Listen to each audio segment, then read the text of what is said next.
To the Hagmann and Hagmann Report. This is a live broadcast. Today is Monday, February 2nd, 2015. I'm Doug Hagmann, along with my son, Joe Hagmann. Together we are the Hagmann and Hagmann Report. Folks, you're about to hear just a fantastic 3-hour program, unbiased, uncensored news, information, analysis, information that drives today's headlines. We're going to get into the deconstructing of the headlines, deconstructing of the news. And you're listening to the only show where the news is presented to you in 3D. We look well beyond the headlines and the bylines to bring you what really is important in today's world.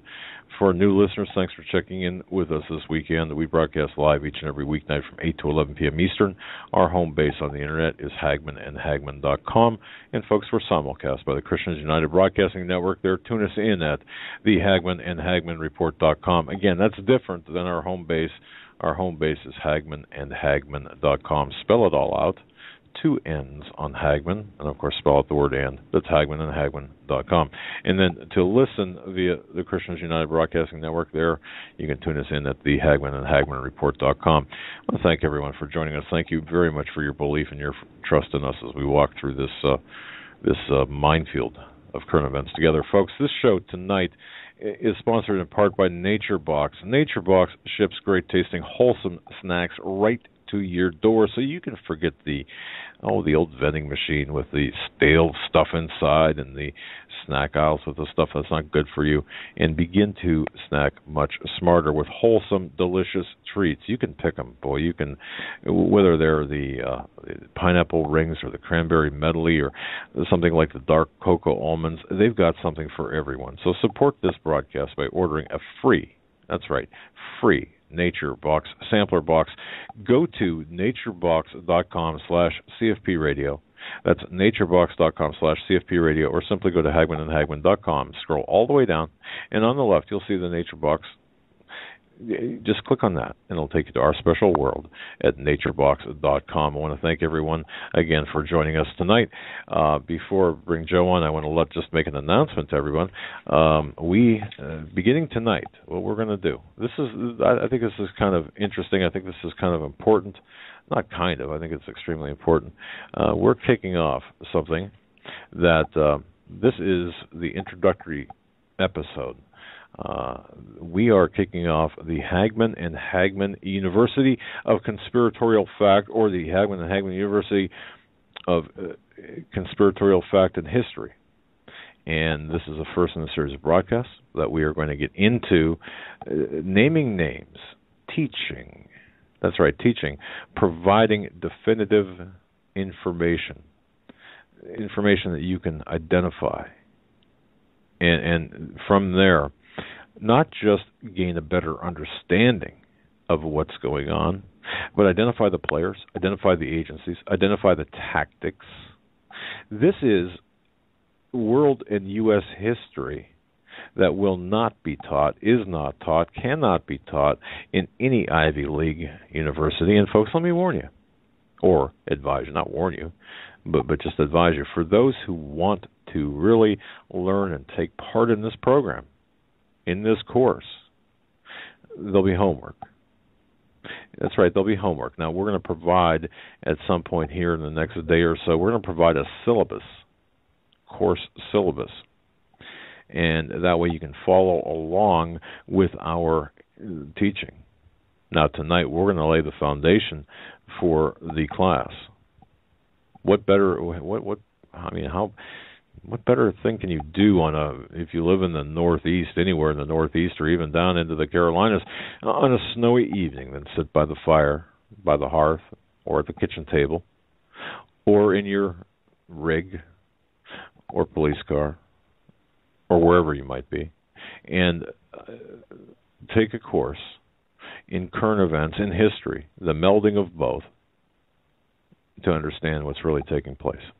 Now, before we open our class, at this point, I'd recommend, folks, if you want to follow along live, then grab a pen and paper if you're in a position to do so. Of course, if you're driving and listening to this, I wouldn't do that. But you might want to take some notes tonight.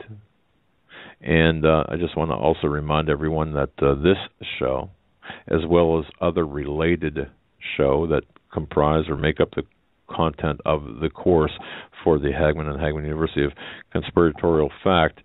We will have the archives available and create a special, I guess you would call it a playlist of archived programs that will be readily accessible to you for your reference. And once more, we'll have a course syllabus, course notes that we will be posting along with this, and homework assignments. So check. We'll give out the homework assignments, of course, at the end of the broadcast tonight, but you can also check the course syllabus, which has not yet been posted. We will, on the HagmannandHagmann.com website.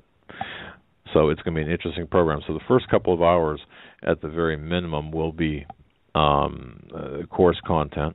Folks, I would urge everyone to take notes, and then perhaps we can squeeze in some phone calls as well. Any questions from the class? I use that as of course, why not, from the class? Certainly would be welcome in the final hour about the current course content. So anyway, because of, and I'll just say this, because of some extremely bad weather and other issues, Joe is not directly in the studio, but he's with us. Joe, how are you? I'm doing fantastic, and your audio is not as muffled as I thought it was, and you sound good, except good. That you're getting a slight, I'm hearing the ticking very slightly, so maybe when we come to the break, you can see if you can fix that. Yeah, but, I will. Glad to be here. Yeah, the 28 feet of snow we received in 1 hour yesterday has prevented me from really leaving. No, all honesty, it is rough out there. And that's not the reason I didn't come to the studio today, but in a story from shoveling the snow today, let's put it this way. It took me an hour and a half, I took maybe a half hour and then a couple-minute break, and then I went out and finished. And I have a very small driveway. To dig that driveway out, to unbrush the cars, and get out of my driveway. Now, that was a feat in itself, but made me turn back around after less than a mile was the amount of cars that were stuck, that were in accidents, that were off the road, that were, it was just like you'd expect it to be with a city of people trying to navigate after having a huge snowstorm. But our city handled it. We didn't have any travel bans, and the power's still on. Grocery stores are still full of food, and we survived. Well, so snowpocalypse of theory. Snowpocalypse, yes. I guess. A non-news event, let me add, where snow that really wasn't expected to be that high, they said 8 to 10 inches, ended up being 20-some inches, and everybody survived and made it to work and made it to school. Well, you didn't make it to work, but anyway, I had to actually help remove push 2 stuck vehicles from my driveway at home, and it was not a pleasant. There was no plowing, it was horrific. It was inconvenient. I shouldn't say horrific. It was inconvenient. But hey, it's winter, so what do you expect? It's winter in the north, and that's what it is. I heard also some housekeeping before we begin the course studies for tonight. And for those joining us late, of course, tonight we are starting the first course in our syllabus. This is I'll say this is a degree program. You can get a master's degree, or even perhaps a doctorate, depending on how far you want to go. Maybe the doctorate course we'll save for later, but really a master's degree in the Hagmann, or from the Hagmann and the Hagmann University of Conspiratorial Fact and History. And what we're doing here is laying the groundwork and identifying the actors, more like the investigative reason, more like providing in a jury trial, presenting the evidence for the conspiracy to really form a one-world government, but more importantly, or equally important, the conspiracy to take down the United States, to reduce the population, who's doing it, why they're doing it, to take out the the most formidable country and the most formidable population, that being the United States. We hear, of course, the United States is being invaded, and we are. Well, we're going to answer directly why that's taking place, and we will give homework assignments. This is the first, again, of a number of classes, to the extent where once complete, you will have, and at least in my view, the equivalent of a master's degree in current events. And even more important than anything else, you'll be able to look at the news events, look at the various things that are going on around you, and understand them, and put them in a proper perspective, and understand why they're taking place. I got an email this week, and this individual was correct, saying, we know things are bad. We know that. You don't have to keep saying things are bad. We know they're bad. But why are they bad? And who's responsible? We'd like to have names. We'd like to have agencies. We'd like to have entities, identify entities. And the last word of the email was teach. That individual is correct. Teach. And as we are in a position to do so right now, we're going to do just that. And once you get through, you'll be armed with the knowledge, and the truth shall, and I emphasize the word shall, set you free. Of course, Jesus has said that, and versus will shall has a much greater meaning, imperative meaning, than will. Now, before we get into this, Joe, I just want to mention a couple of things. I heard you did a great job on Saturday night. I was on assignment on Saturday, and I got a lot of great emails. Intros and outros.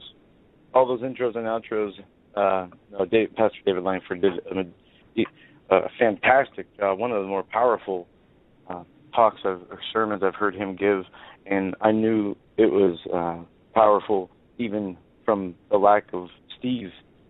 And he had to know, because he just sat back and listened as well. Pastor Langford did just an awesome job, a Holy Spirit inspired, Holy Spirit led as he was coming off his fast, and very emotional, yet so focused on the message. I would urge everybody not only to download and listen to it, but to save it, put it on a CD. That is something and if the ability to go on the internet is denied, that you have a hard copy of it, that could get it printed out of a transcript form if you have to. That is a fantastic broadcast, one of his best. Well, let me tell you what I'm doing with that right now.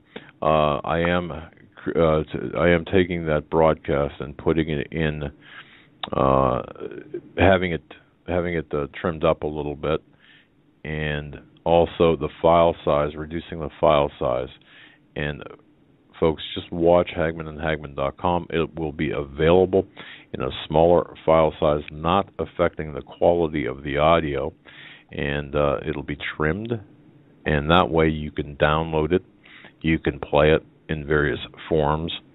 And I heard from Steve. I talked to Steve Quayle today, and I heard that he said it was just one of the most powerful, life-changing broadcasts that he had ever had the privilege of being involved with in terms of Pastor David Langford's message. The message resonated among many. So this is fantastic, and I want to thank you for covering me.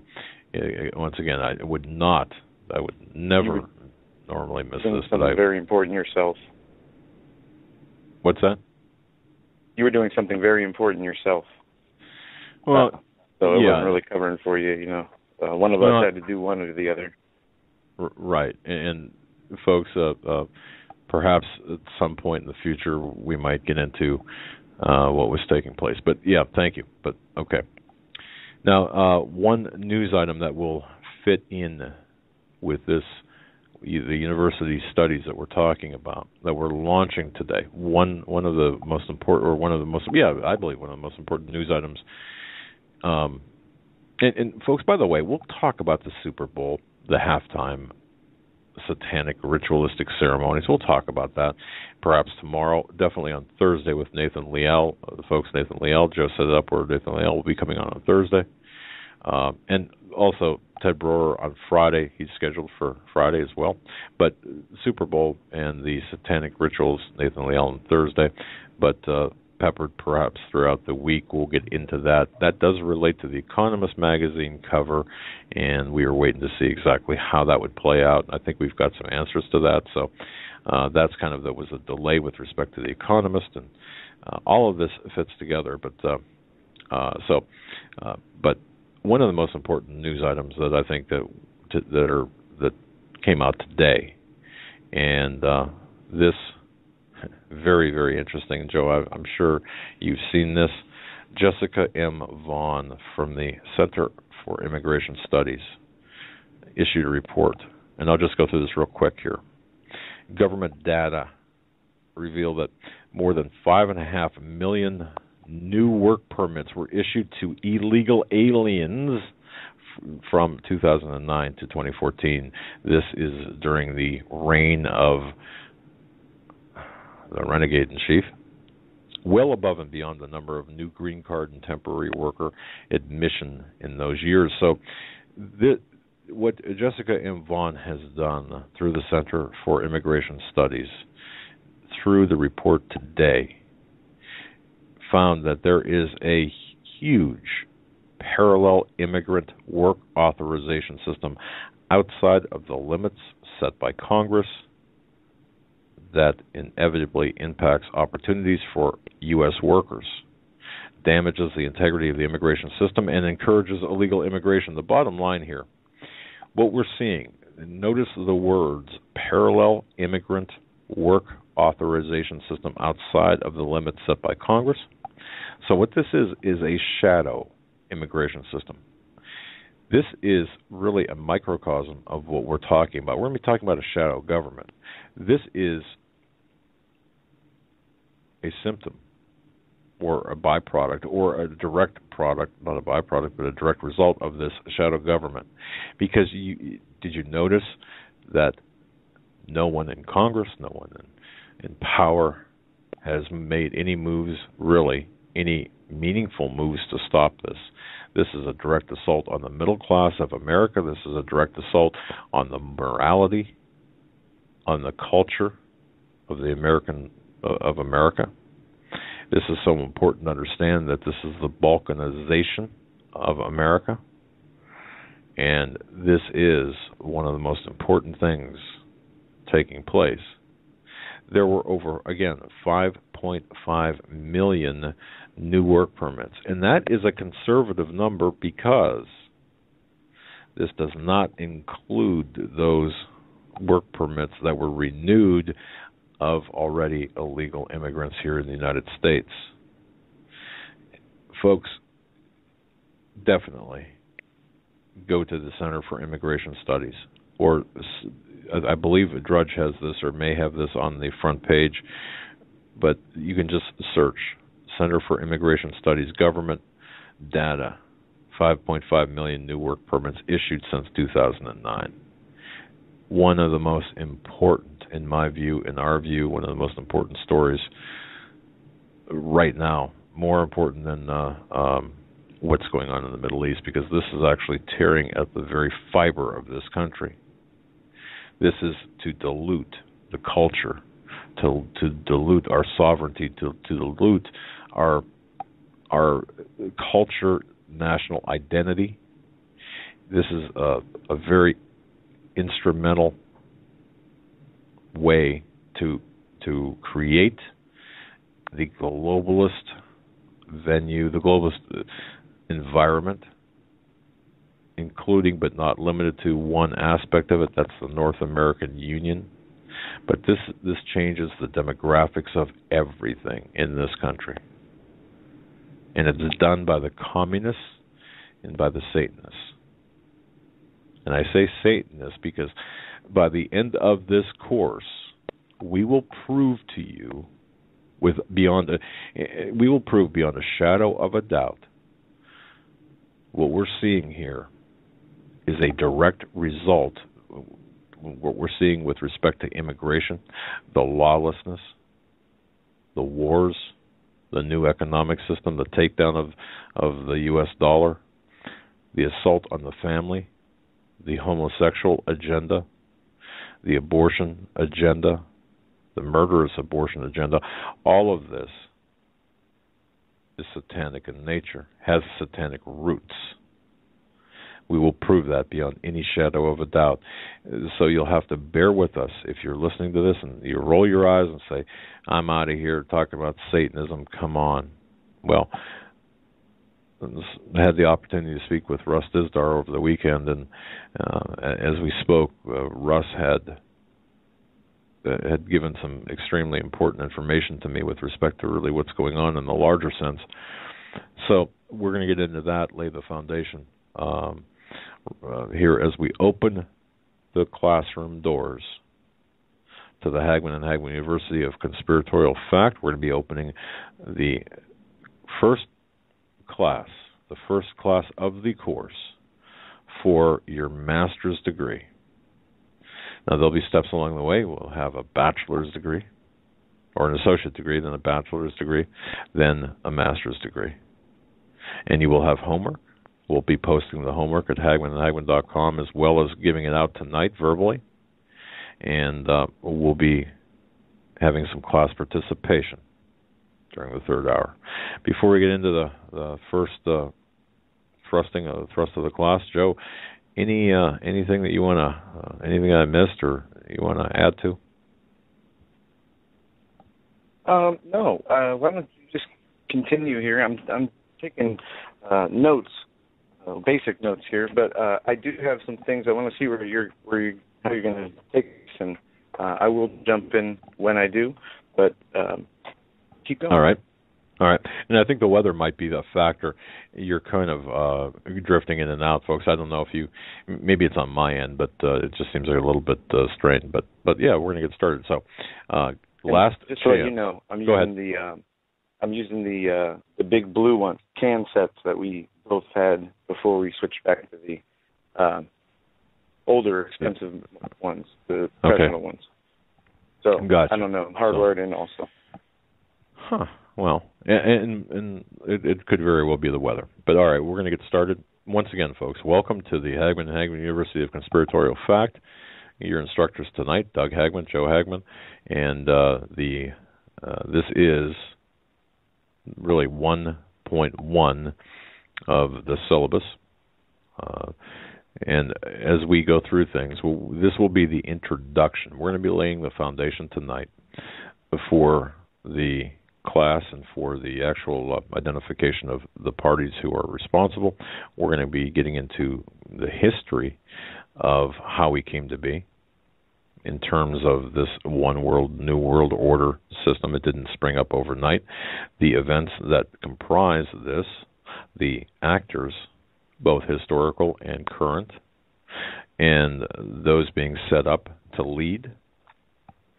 This will involve, again, history as well as current day, and based on everything that we have found, we can identify the players that will be players in 2016 and beyond. But let me lay this groundwork for you, and this is extremely important, I believe, extremely important. We have guests on all the time that talk about Satanism, the Luciferian agenda, the satanic agenda. And this is actually Russ Dizdar. He inspired this. And I would also recommend to everyone, this is not part of your homework, and we're not going to have any tests, so, it's good. So anyway. But if you have the chance, folks, visit Shatter the Darkness and Russ Dizdar's site, and I'll have links up within the syllabus when I post the syllabus here of our course. But he gets into he's got an audio series, 18 weeks, talk about a course, of satanic ritual abuse, crimes, and such. But in the first part of this, as well as the Black Awakening, his book, that would be on our reading list. None of it's mandatory, but certainly it would help you understand things. But one thing that Russ, and I'll quote Russ Dizdar, You know, how many people remember after 2012, after the elections of 2012 in particular, perhaps to a lesser extent after 2008, people were talking about this feeling of darkness come over them, and this feeling of uneasiness, this feeling of despair that things were not right. Remember that after 2012? And I remember, Joe, you and I talked about this on air. People were just saying, man, things are just crazy. We feel like, things are just not right. And where does that come from? Well, I'm here to tell you, and this, I should say Russ Dizdar would tell you, that Satanism is on the rise. We will tie together during this course as well most of what many of the guests have said, including Nathan Liel, the point-by-point issues from Steve Quayle and Nathan Liel. We're going to be connecting, for example, Timothy Alberino and Steve Quayle, the Nephilim, with stuff that Dave Hodges comes up with, and stuff that L.A. Marzulli came up with, and Sandeo and others. And all of this is going to be connected during this course, and that's a big, tall order. But at the root of this, I mentioned the despair after 2012 in particular, the darkness. Well, I would say that there is right now, in effect, ongoing, an extension from Nazism, an extension of the Babylonian and other ancient religions, gates that have opened up. The spiritual decline, U.S. and worldwide, is, I believe, beyond any reasonable doubt. Why is that? I believe that one can look at the numbers and find that there are over 100 million people involved in Satanism, satanic actions, supernatural dalliances, sophisticated secrecy. Satanism, at its core, is the root or the fuel behind that feeling of darkness and behind global decline in general. There is this underground network right now that exists that is providing the fuel behind the global decline. It's providing the fuel behind the wars in the Middle East. It provided the fuel for Arab Spring. It provides the fuel for all political, social, moral, judicial decay in America and throughout the West and elsewhere. There are 5 laws I believe, of this spiritual, of the satanic infrastructure that is creating the New World Order. There are 5 laws of, I'll repeat this, and you can write these down. There are 5 specific laws, and Russ Dizdar talks about this, of the Satanistic or Luciferian plot, agenda, scheme that drives and propels the agenda right now. Number 1, it's not what you believe that matters, it's what the purveyors of power believe. So you might not believe it, you might think it's silly, you might think it's fantastical, you might think it's fanciful, you might think it's just absolutely nothing. It doesn't matter. It doesn't matter what you believe, it doesn't matter what I believe, it's what they believe, the purveyors of power. Law number 2, since the beginning of time, since the fall of man, since the garden, history is replete with examples of satanic rituals and human and animal sacrifice.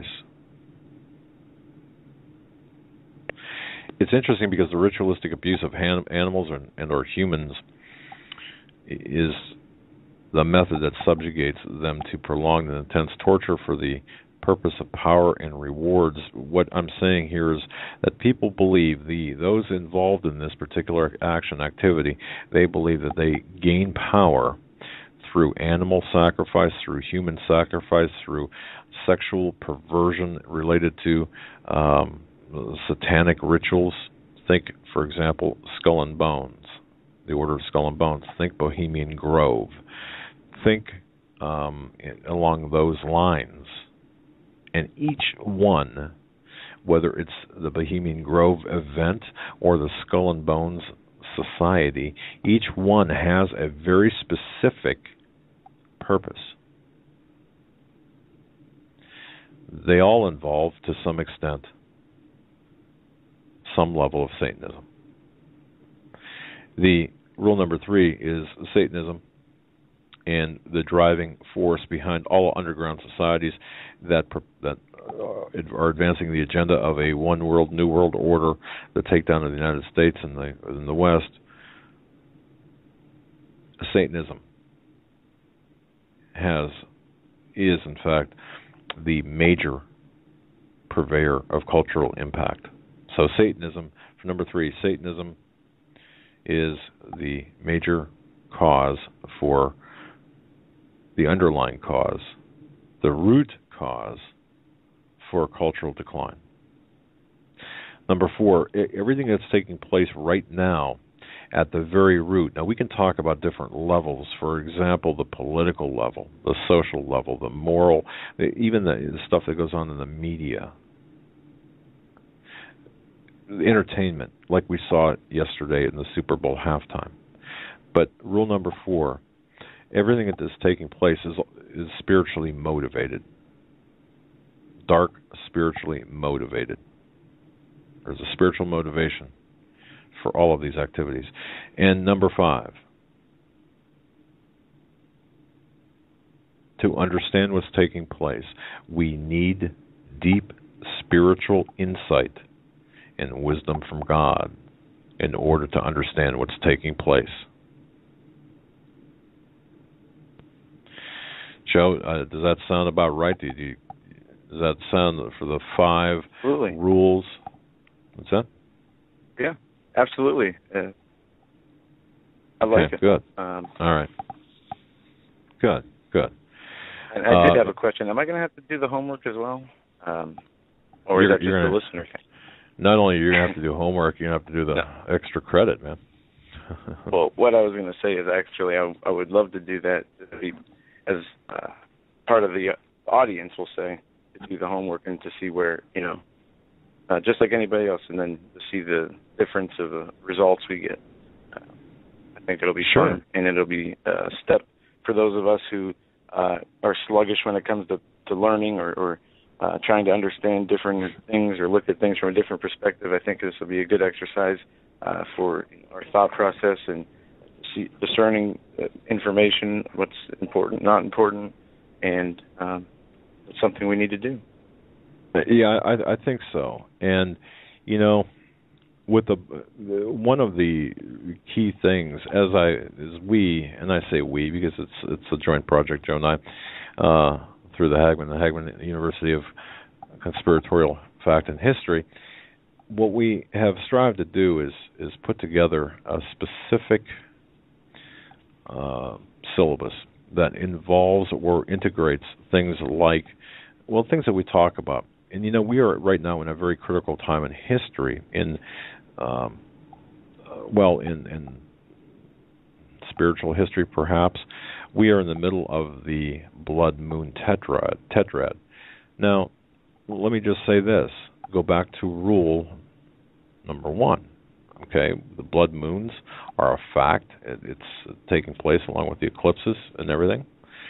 Does it matter?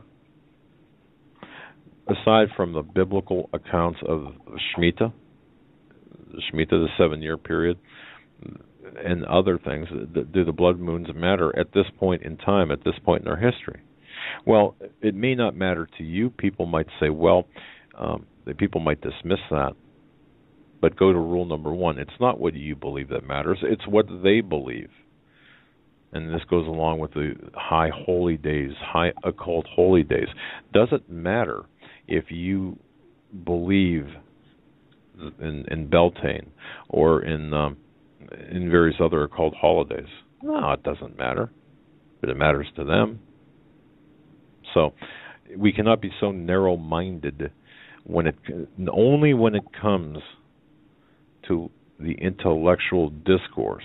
When I say narrow-minded, and Pastor Langford talks about the need to be narrow-minded, and Greg Jackson the same way, that we need to be narrow-minded, except in the intellectual aspect of the larger view. When we're discussing this intellectually, we have to lose that narrow-mindedness, but yet keep it applicable to our spiritual growth and spiritual journey. But we have to look at things like the blood moons, look at all factors, so we understand what's really taking place. We understand what they're thinking, what the enemy is thinking. And now, as I was talking about Satanism, let me just say this, because we have discussions about this in Luciferianism and then ancient mysteries, and you'll read Tom Horn's book Apollyon Rising 2012 or Exo Vaticana and various other books. But let's just say this: when we're looking at Satanism or Luciferianism or the components of the New World Order and that structure, there are major, or really seven, I think seven major types of Satanism. So this is all part of this secret society's underground agenda. The people who are actually involved in politics and finance and everything, who are Satanists, there are seven types of Satanism. And Russ Dizdar talks about this in Shatter the Darkness, in the Black Awakening. He's given classes on this. So if I can borrow Russ's material, use Russ's material, and I do recommend people go to his website, shatterthedarkness.net. But this will all be contained in the show notes and course syllabus that I'll be putting up. But the seven types of Satanism, or Satanists. The first type of Satanist is the dabbler. Now, this is somebody who just dabbles in Satanism, the occult, Ouija boards, books. Yeah, go ahead. Did you say 5 or 7? Seven. Okay. There were 5 laws in terms of the satanic aspect of things. The satanic agenda, the satanic background, or whatever, but there are 7 types of Satanism, or Satanists, or Satanist activity. My source on this, our source on this, is Russ Dizdar. Plain and simple. This is not a product of us, our product. This is from Russ Dizdar. First is the dabbler, just someone that would conveniently or not conveniently, casually engage in satanic and occult activities. The second, number 2, the self-styled Satanists, the loners, the people who create or who will design the occult or adapt the occult to their own specific agenda. The lesser of the Satanists. Then you've got psycho-Satanists, or psycho-Satanism. Now, you will find, these people, the psycho-Satanists, you will find characterized as crazy. Oh, they're mental, they're psycho, they're psychopaths. Hence, psycho-Satanism, or psycho-Satanists. They'll seem to be crazy. You'll find, for example, they'll be chewing the faces off of someone else down on a bridge in Miami. Those are the psycho-Satanists, psycho-Satanism. Number 4, popular Satanism, or popular Satanists. This is where we have the Church of Satan, the Temple of Set, Michael Aquino. This is now getting pretty serious. Number 5, traditional Satanism.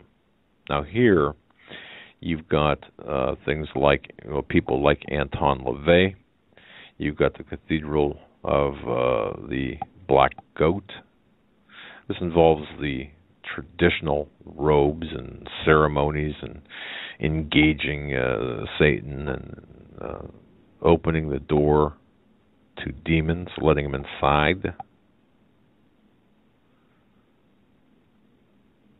The occult is number 6.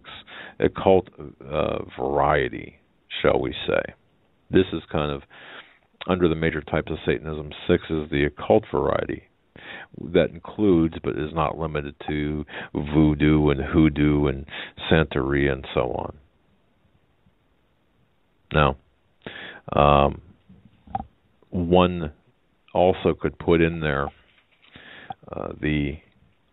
there's kind of a link between number 6, the occult variations and variety, to number 7, which is the ancient brotherhood.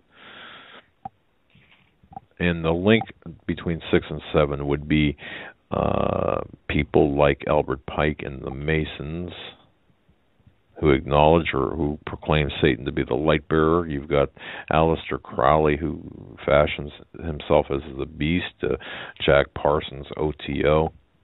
But again, leading to number 7, the ancient brotherhood, which is a multi-generation bloodline to the supernatural. Now, they believe that they're the strongest, most well-connected. This is a real Luciferianism. This is number 7, the ancient brotherhood, or brotherhoods, or the collection of secret societies, the actual working part of Satanism, the real Luciferianism. These are the people, actors, perpetrators, who have claimed some 40-plus million victims of satanic ritual abuse. And here's the key, and here is perhaps the single most, here's why I mentioned this at all. This group believes that they are ushering in the Antichrist. This group has more troops on the ground than any other group, including super soldiers. This is the group, when we talk about order through chaos, or order out of chaos, that is. When we talk about the Illuminati plans for global control, when we talk about the power elite, when we talk about the darkest of the dark, we're talking about this group. This is the group that involves companies, corporations, people, politicians, media, bankers, mechanics, next-door neighbors, priests, ministers, pastors. This is a group that is setting up the groundwork, laying the groundwork for the infrastructure for this New World Order. This group is a latent, L-A-T-E-N-T, latent group that at some point will release their foot soldiers in the Black Awakening as discussed by Russ Dizdar. These are the people who are multiple personality disorder. These are the people with many, as Russ had mentioned many times during our show, the people, the sweet young lady, for example, who appears to be sweet and has 5 other personalities, and one talks German and is an assassin. These are the programmed individual. This is a CIA type operation, or and I'm taking really 18 weeks of Russ's class and trying to, when he talks about this, and just kind of give you a paragraph here. But this is part of they are part of a multinational agenda. Please understand how important this is. And I have to go back to law number 1. It doesn't matter what you believe. It matters what they believe.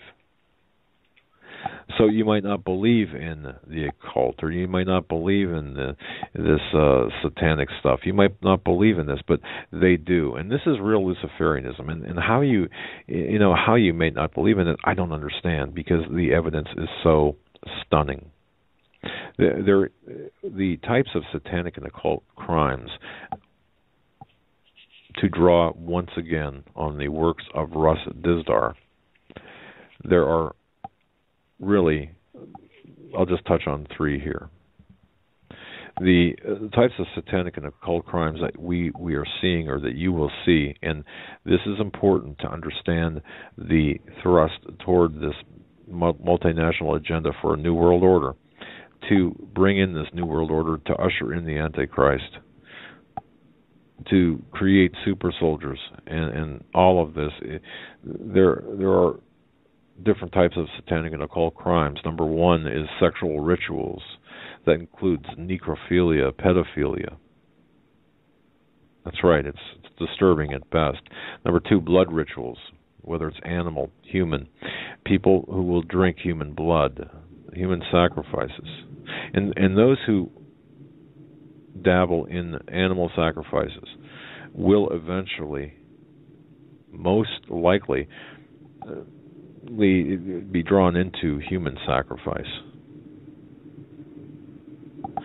One of the, and if you want to know how this applies to the New World Order agenda and how this applies to today, think about Jeffrey Dahmer as one example, and think about how the satanic crimes of Jeffrey Dahmer never made the news. Did you know, ladies and gentlemen, Jeffrey Dahmer had, when he was arrested, when he was found, he had an altar made of human thigh bones in his house. That was never released to the public.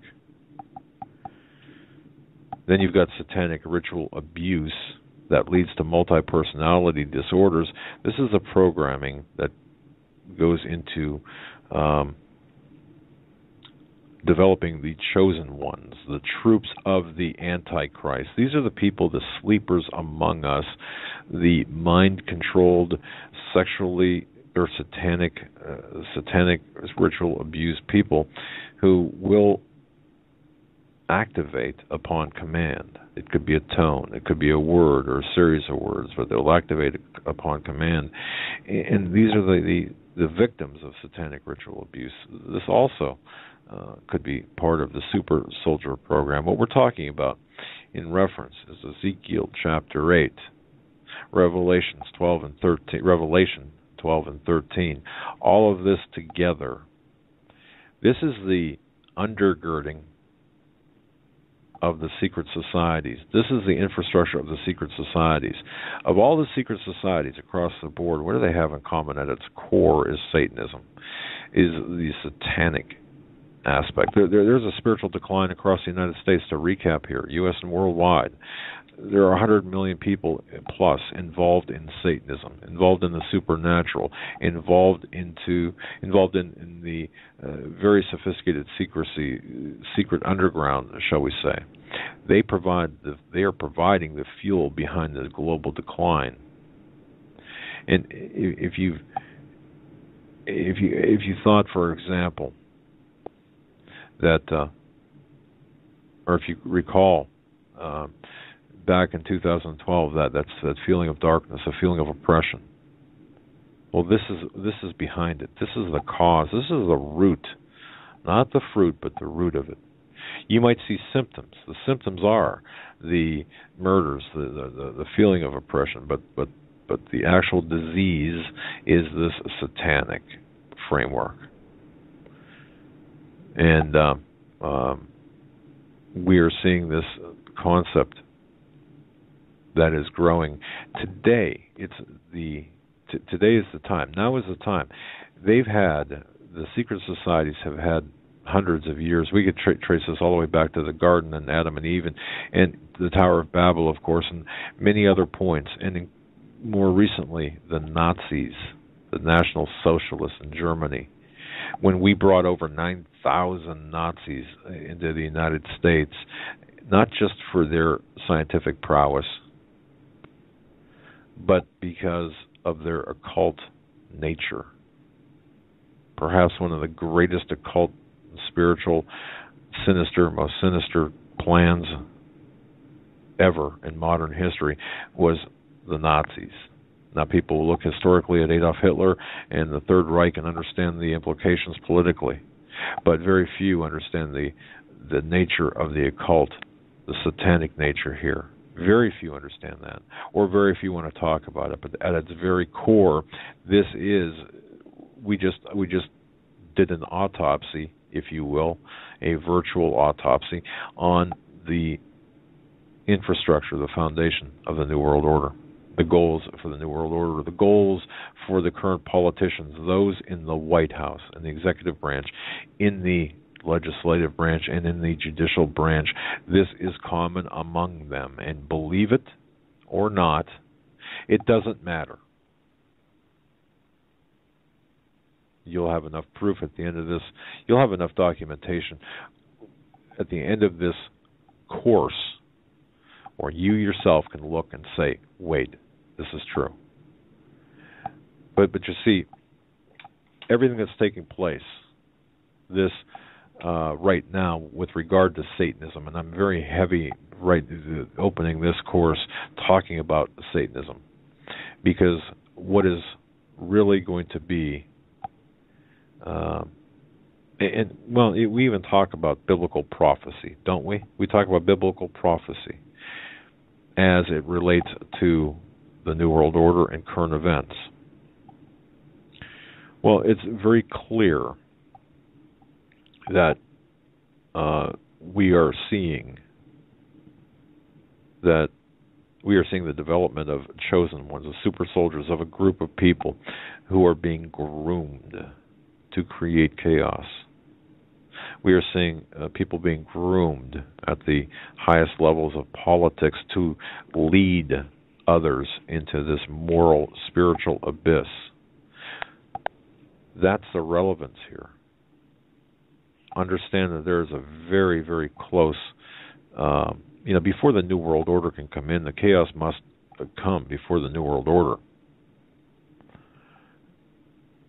The problem today, there are too many Christians, too many churches, too many politicians and military men who would stand in the way of the goal of the Luciferians, and in the way of the coming New World Order, in the way of the new leader.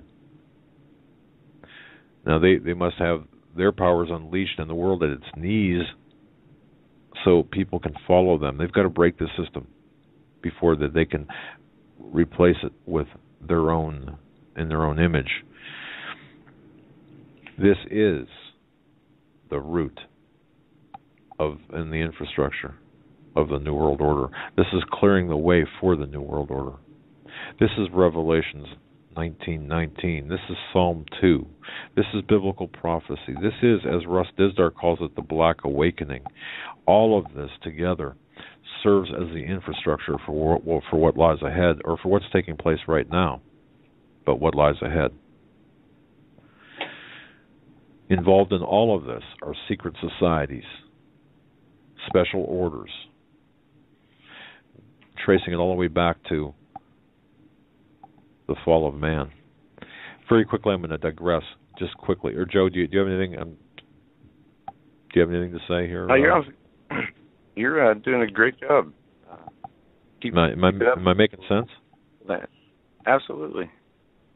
Keep going till the end of the hour, top of the hour, and on the second hour I'll jump in with you. You're making a lot of sense, and this is good groundwork you're laying up. All right.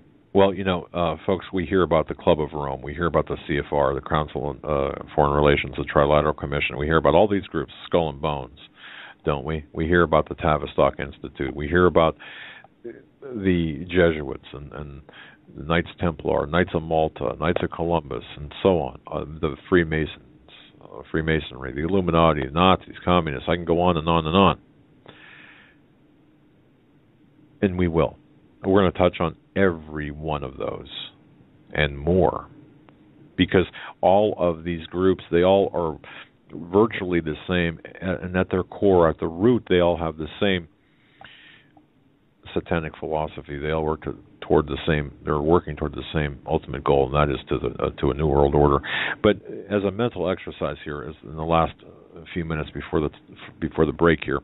Well, let me just get you thinking about something different. Now, I've talked about this in the past, but there are Satanistic powers in just about everything, every group, every organization out there, including the Vatican, including the Protestant Church, including Israel, including America.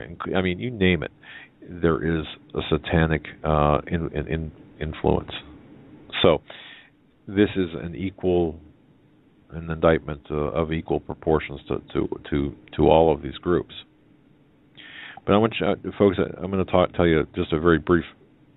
I'm going to make a very brief reference to show you how you will not learn things in history that and you will be called conspiracy kooks and nuts if you believe something like this. But I want to take you back to 1910. Of course, G. Edward Griffin has written a great book, The Creature from Jekyll Island. But there's a parallel story here about the creation of the Federal Reserve, creation of modern day fiat currency. At the heart of this is murder and mass murder, kind of like the early 1900s version of a 9/11, but for a very specific purpose. I'd like everyone to open their history books up and go to the chapter on sinking of the Titanic. Of course, you don't have, unless you're in the library right now, you don't have history books, and well, you all know the account of the sinking of the Titanic. I'm going to give you something a little bit different to think about, a different way to think about this. Because when we think of events that have transpired in history over the last couple of hundred years, there are certain events that do stand out as ones of especially great horror, great sudden surprise, and obviously sadness. And one, of course, many that come to mind, the most devastating have been the destruction of the World Trade Center in New York, but there's one other one, the sinking of the Titanic, and I'd like you to look at this a little bit differently. This is a mental exercise. This won't be on your test. You won't find this in your homework, but think about this. You can trace this back to a specific agenda, and perhaps even an agenda of the Order of the Jesuits, that is the sinking of the Titanic. We're all told that the Titanic sunk. It was a tragedy. It was just an absolute tragedy because it hit an iceberg and sunk. It could not have been prevented. No one really could have prevented this, and certainly it wasn't planned. And if you think it was planned, then you must be one of those conspiracy kooks, nuts. Think about this. Since the early 1830s, America did not have a central bank. The Jesuits, among others, they were desperately wanted another central bank here in the United States. We dabbled with that, Andrew Jackson and such. But America, they wanted a central bank in America that would have a bottomless reservoir from which to draw money for their many wars and their hideous schemes that we have seen play out over the world. This is the true Satanists of the order. In 1910, there were 7 men who met on Jekyll Island, just off the coast of Georgia. And as you travel down 95, you can see the sign for Jekyll Island. But their purpose was to establish a central bank, which they called the Federal Reserve. We all know this. We've read the book, or we have access to the book, The Creature from Jekyll Island. Now, the men who met there were Nelson Aldrich, Frank Vanderlip, both representing the Rockefeller financial empire, and Henry Davison, Charles Norton, Benjamin Strong, represented J.P. Morgan, Paul Warburg, representing the Rothschild banking dynasty of Europe. And you see that the Rothschilds were the banking agents for the papacy's Jesuits, holding the key to the wealth of the Roman Catholic Church.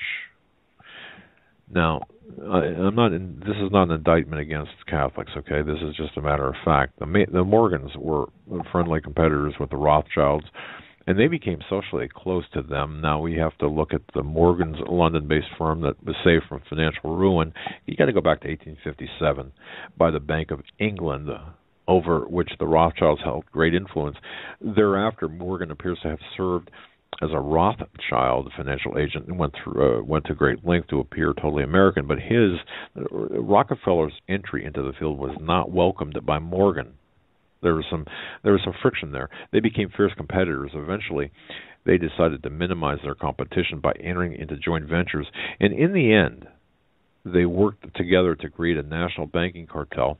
That's, of course, known as the Federal Reserve System. Please, G. Edward Griffin, The Creature from Jekyll Island, you can get that. That comes from page 209. Now, the three financial families, the Rothschilds, Morgans, and the Rockefellers, all do the bidding of the Jesuit order because of the Jesuit infiltration in their organizations. Now, we're not talking about, we're talking about a specific, the Satanist infiltration into the order here. Let's go to the Vatican, or the Titanic, very quickly. The building of the Titanic started in 1909 in Belfast, which is the capital of Northern Ireland. Belfast was a Protestant haven. It was hated by the Jesuits, as a matter of fact. World War I began a few years after 1909. The Titanic was one of a fleet of ships owned by the White Star Line. And, of course, that was an international shipping company. But think about this. Banking was not the only business in which Morgan had a strong financial interest. Using his control over the nation's railroads as financial leverage, Morgan had created an international shipping trust that included Germany's two largest lines, plus one of the two in England. Guess which one? That's right, the White Star Line. Think about that. Think about how that's all connected. There were a number of very rich and very powerful men who made it very clear that they were not in favor of the Federal Reserve System. Now, J.P. Morgan, please understand, he owned White Star Line. J.P. Morgan was ordered by the Jesuits to build the Titanic. When I say, again, the Jesuits, please understand I'm talking about the satanic aspect, the satanic influence over them. The unsinkable ship, obviously, was going to be the death ship for those who opposed the plan for a Federal Reserve System. The rich and powerful men would have been able to block the establishment of the Federal Reserve, and their power and fortunes had to be taken out of their hands. They had to be destroyed by a means so preposterous. And think about this. So preposterous that no one, even to today, would even suspect that they were murdered. No one. And no one could pin this on any particular group, person, or entity. The Titanic was that very vehicle of their destruction. The Titanic was a vehicle of the destruction of those against the Federal Reserve.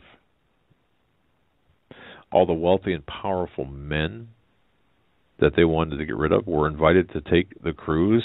Three of the richest and most important of these, you're talking about Benjamin Guggenheim, think of the museum today, Isidor Straus, the head of Macy's department stores, and John Jacob Astor. He's probably the wealthiest man in history, or in the world, that is, at the time. Their total wealth at that time, using today's values, well over $500 million. That money would be worth, at the time there was over $500 million, but today it would be worth somewhere around, somewhere around $25 billion to $30 billion, maybe much more. But the men were coaxed and encouraged to board the floating palace known as the Titanic. They had to be destroyed because they would use their wealth and influence to oppose the Federal Reserve System and the various wars, and that's important, that were being planned. Now, on the other side of the break, or you know what, we're going to hold that, but think about this. I know we're at the top of the hour. There are many odd things how a ship like the Titanic could, in fact, go through this ice field at top speed.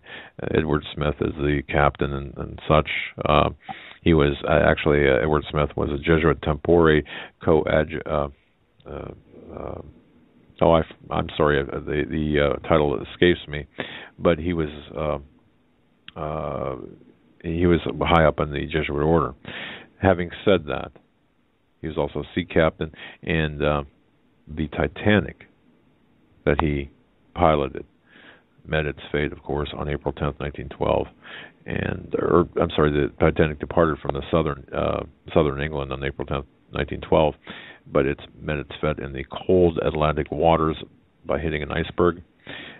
Many strange things happened, but what did, with regard to the creation of the Titanic, was it swapped out with another ship? Did it have prior damage? All of this, folks, I would urge you to do your own research on this, well beyond the National Geographic, well beyond the History Channel, well beyond the norm.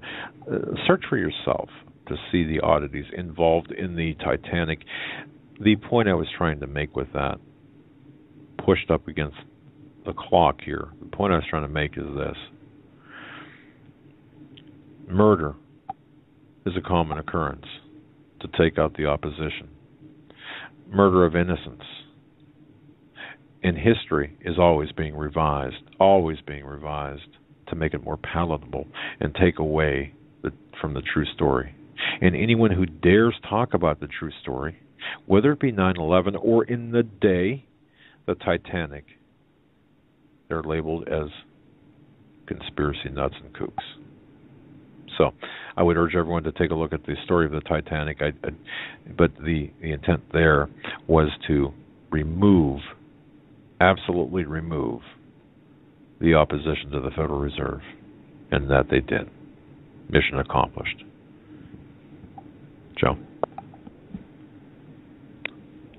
Fantastic foundation in that first hour.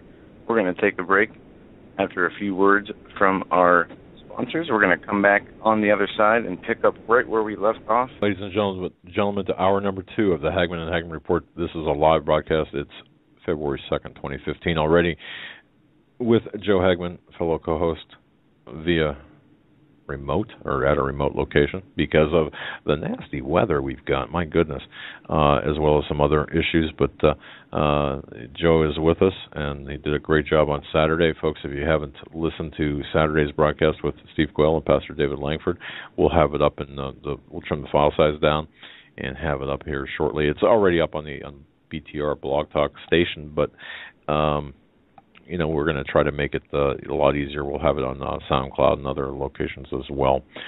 Joe, welcome back. Can you hear me now? Glad to be here. Yeah. And the clicking seems to have stopped. Also, a listener commented and asked if we had some kind of chat wing or something open that was making a beeping sound. I haven't heard any beeping sounds, and I don't have anything open. I don't know if you have heard any beeping sounds or that's your Skype, but no, I haven't heard anybody else mention that. So no, just wanted to check. No, I haven't heard anything. And just want to say, throughout the course of today and even into the program tonight, we've had a lot of emails about, we're going to talk about the Super Bowl. Yes, we will. In the larger context of, we're going to isolate certain aspects of the Super Bowl halftime show and put that in the context of various other things, from the remarks of Angela Merkel to from the IMF to the Economist cover and all of this, because it's all related. And then we'll top it off with a program on Thursday with Nathan Liel.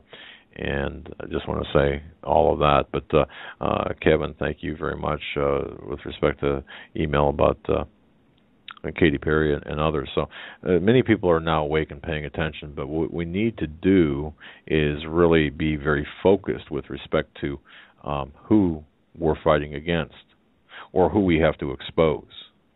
And they come in many forms, but at the very root, just to recap this, and for those listening newly listening for the second hour, what we've done is we've launched the Hagmann and Hagmann University of Conspiratorial Fact and History, and this is just merely a series of learning broadcasts, or a series of broadcasts that will culminate in you, the listener, achieving the rank or the designation of having a master's degree in Conspiratorial Fact and History via the Hagmann and Hagmann University. And of course, we say a lot of that tongue in cheek. Of course, it's tongue in cheek to the extent that no real university, but what we're trying to do is educate, and this comes in part by one emailer saying, "Hey, teach, will you? Name names and talk about all of." Talk about the things you need to talk about. And Bob from Guatemala, thank you so much. Today's a satanic holiday, candle mass. We're going to be getting into more of this as the syllabus or the course unfolds, but just for those following things, today's a satanic holiday, Candlemas, requiring human sacrifice of a female, virgin female, essentially. Younger, the better. And just thought people would like to know that, and thank you very much, Bob. In fact, we will, as part of the show notes, we'll have the various satanic holidays, because actually they do. You've got to pay attention to this. Whether you believe in Satanism or satanic holidays or the power behind the ritualistic blood sacrifices, animal sacrifices, human sacrifices, it doesn't matter. It's what they believe, and they're the ones that are ushering in the New World Order. They're the perpetrators behind this, and they're in government, they're in media, they're everywhere, and they could be your neighbor. In fact, I met a gentleman this weekend who was a police officer. Listen to me carefully now. Who was a police officer investigating a crime that did involve satanic ritual abuse. And he looked at me and says, you know what? I had not known this before, but my partner was a Satanist. That sent chills down my spine when I heard that. Imagine that. Folks, they're all around. Joe, you were going to say something. Go ahead. No, that officer you talked to, did he say he found out based on the other or his partner's admissions, or was it something that he figured out over the period of working with him?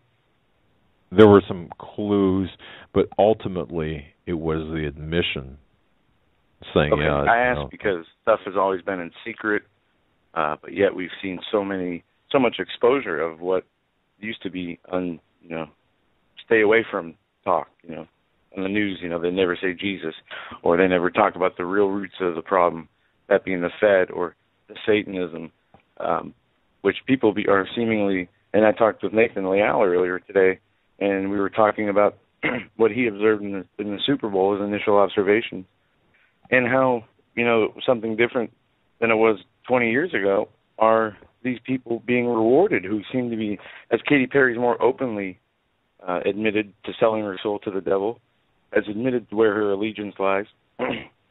She is treated as, some kind of Madonna-type character, where Madonna was 20 years ago, because of her willingness and openness to not only work on that dark side, but promote it. Correct. And have you noticed, ladies and gentlemen, you can actually see the change take place, beginning perhaps with Madonna. Remember when the most controversial of all Super Bowl halftimes was, for example, the wardrobe malfunction. I was going to use another phrase, but I won't use that phrase. The wardrobe malfunction that exposed a particular part of one's body. Okay, that was, oh my goodness, everyone was upset. Now look at it today, beginning with Madonna, and then Beyonce, and then Katy Perry. What are we doing here? Go ahead, John. And I could be wrong. I remember watching that wardrobe malfunction Super Bowl, and if it wasn't for the replay and the zooming in of the replay that people were looking at, I mean, I didn't notice it. How many other people would have actually noticed it if it had not been, made such a big deal of? Exactly. I mean, so after that, the Super Bowl or the NFL said we got to go in a different direction with these shows, more oversight, more planned, and to make sure this never happens again. But what they did is, in that change of direction, also learned how to bring these controversial entertainers in, these people who draw in a specific crowd, and they have dressed it up. I mean, you notice that she sung, I think, I didn't listen to the halftime show, but I did hear a few of the songs she sung. One of them was I Kissed a Girl. But there was one in there that was real, I don't want to say wholesome, but was acceptable for the radio. Right. And they dress up these evil lyrics and through love stories that in different ways that you can play them on the radio. They sound good. They do sound like love stories between a man and a woman, or but when really the hidden message or what they're really singing about is something completely different. You know, sex with demons, not to be graphic, but one of her songs is dressed up, you know, under a love type song where she talks about this, you know, through hiding and coding her messages so she doesn't say the word, you know, demons or angels, but that's obviously, when you watch the video and put two and two together, there's a lot of that's what it symbolism is. there. Yeah, they've made wow. Satanism look pretty, I guess, and they've made it become attractive to people, is what I'm saying. Very good, yes. Interesting. We will get into, ladies and gentlemen, we're going to get into the Super Bowl halftime, our analysis of this, and especially how it all fits together with the larger picture, including The Economist magazine. And we'll compare it to the previous two Super Bowl halftime shows, as well as the Olympic opening ceremonies in 2012, and what it all means, because it's kind of like a crime scene. You know, you've got like one main crime scene, and then you've got secondary crime scenes. Doesn't mean they're individual and not related. They are related, in fact, and in all practicality. So we have to look at it in that fashion. While we can look at it individually, we also have to look at the Super Bowl halftime in the context of the continuing course of criminal conduct of this satanic cabal that's involved in all levels of our society. So this is very, very interesting.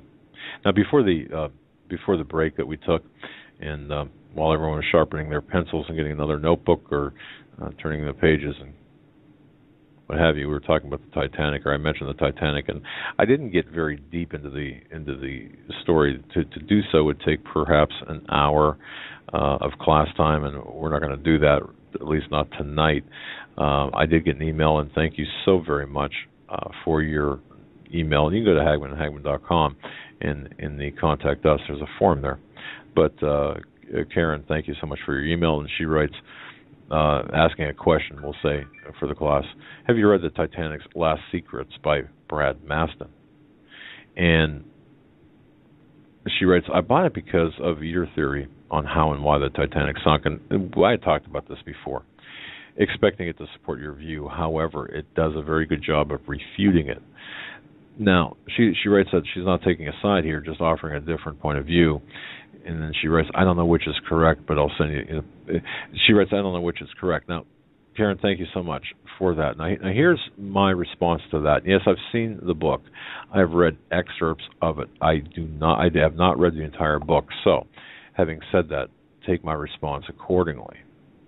But perhaps one of the more compelling pieces of information about that book by Brad Maston. The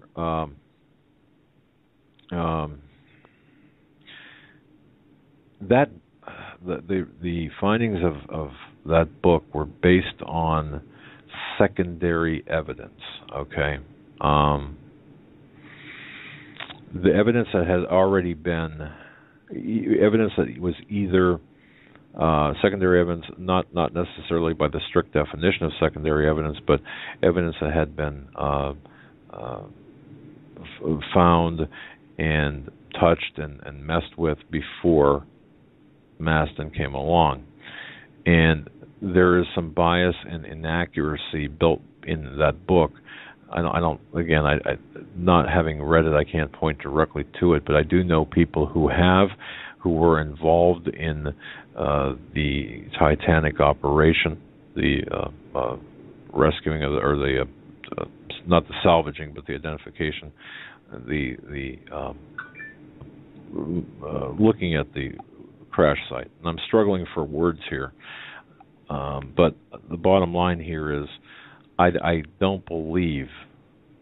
I'll just say this: I believe that the information, the documentation that we've got, or that we're referring to, citing the crash was in fact deliberate, or the accident was deliberate, or the event was deliberate, the preponderance of evidence outweighs anything else.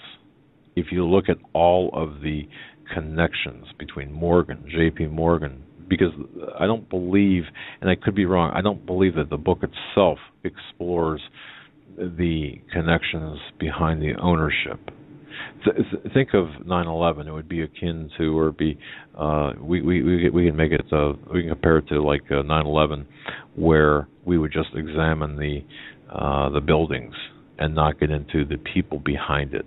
That's kind of, at least not to the extent necessary. So, Karen, I hope that answers your question. But anyway, Joe, did you want to pipe in or say anything before continuing here? Before I continue? No. Right. Keep going. You went. Right. I was going to say something, but you went right past and beyond, and we'll keep moving along. Cool. All right. Now, excuse me.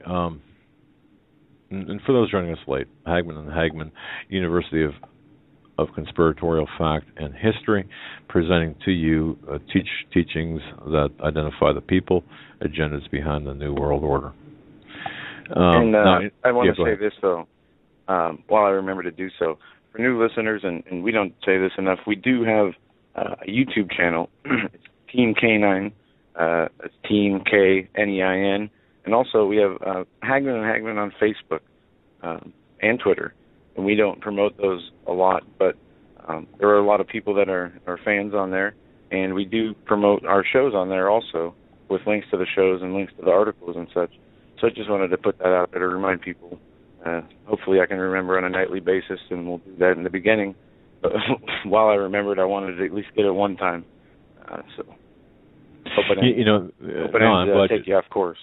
No, and I'm glad you mentioned that, because in the planning of this course, in the planning and in the research and in talking with various individuals, and like Russ and Steve and others, but in our planning of this, one thing that we want to do is we want to use all of the tools available to us, including the social networking tools, and we know how bad they are.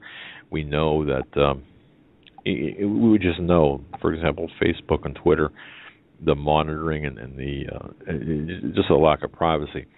But while we have them available for use as tools, we'll use them, and once they become too oppressive or too out there, dangerous, whatever, we will no longer use them. But at least while we still can, we will. And in fact, that's going to increase. Our use will increase in the short term. And you're right, we haven't used them and promoted them as much, but we will use that because time is getting short. The people, like I said, the framework behind the globalists, the Satanists, and I gave you the different types of Satanists and what have you, but they are working overtime to bring in this chaos, to institute this chaos, and of course this new world order that will be a consequence thereof. But in order, this scheme, this plot to establish a new world order, some people might say, well, wait a minute, is this really true? It's all conspiratorial nonsense. Well, all one has to do, and Joe, you're big on this, if you study the United Nations documents, the treaties, which when they all become ratified, in whatever form they become international law. And we have to understand that the United Nations, they created the Commission for Global Governance. So the United Nations is going to play an integral role in this new world order. Now, the Commission for Global Governance, they released a report, Our Global Neighborhood. And Joan, I know you've talked about this.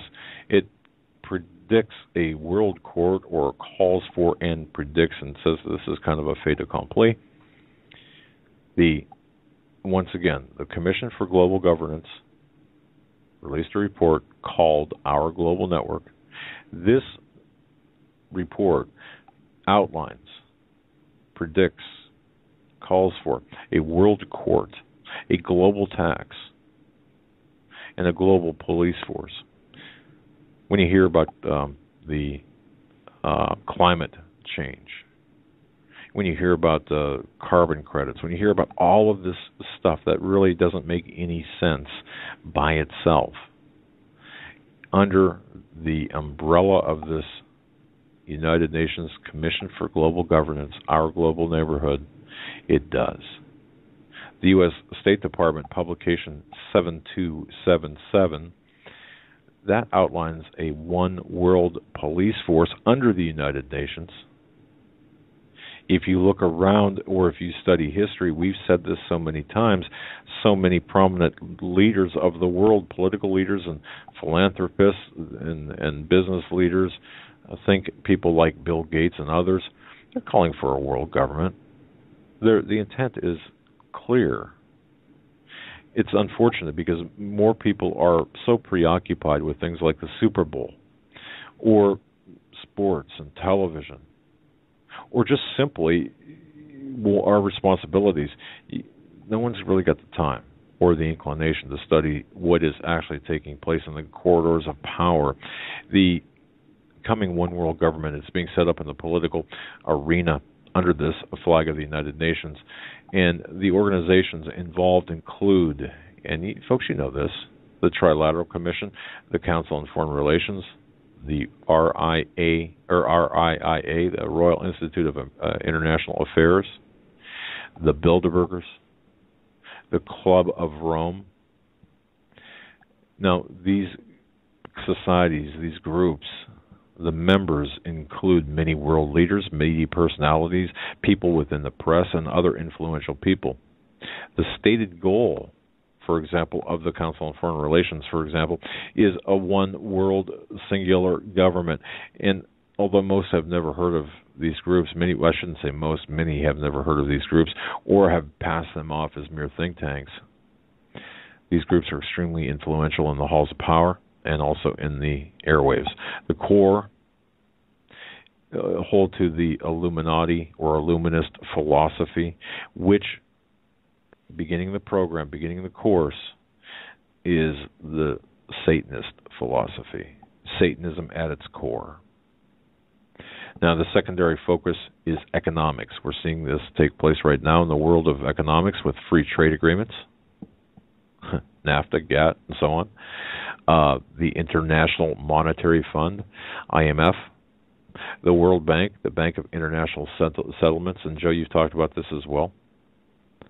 And the money aspect, going back to time when V was on, he explained the Babylonian chants that he would hear in these high-powered financial people's meetings or rituals that were being performed before in order to make money. Bottom line is that they performed these rituals and old Babylonian chants, as he described them, before big trading days or before going out to take money from one and give to another or give to themselves.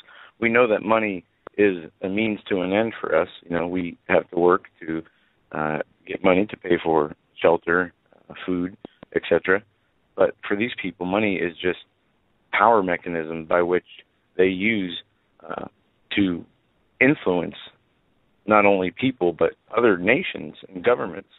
And it's a tool of oppression instead of a tool for people getting what they need to help sustain. I mean, truly sustain. They say sustainable development, the Agenda 21 crap. Well, that's all. It's the same thing as money. Money's used to basically consolidate power, which they are doing. The United Nations is the governmental, we'll say, agency of the new one world religious, political, and monetary system, and they're going to carry this out as they failed to do so after World War I by not creating the League of Nations, which is really what they were pushing for. So they tried again, another war, World War II. They got their way that time, and now the United Nations has more notoriety, more clout, you should say. They don't have a standing army, unless you consider the United States military as their standing army. But when countries start adopting their policies, when nations like the U.S.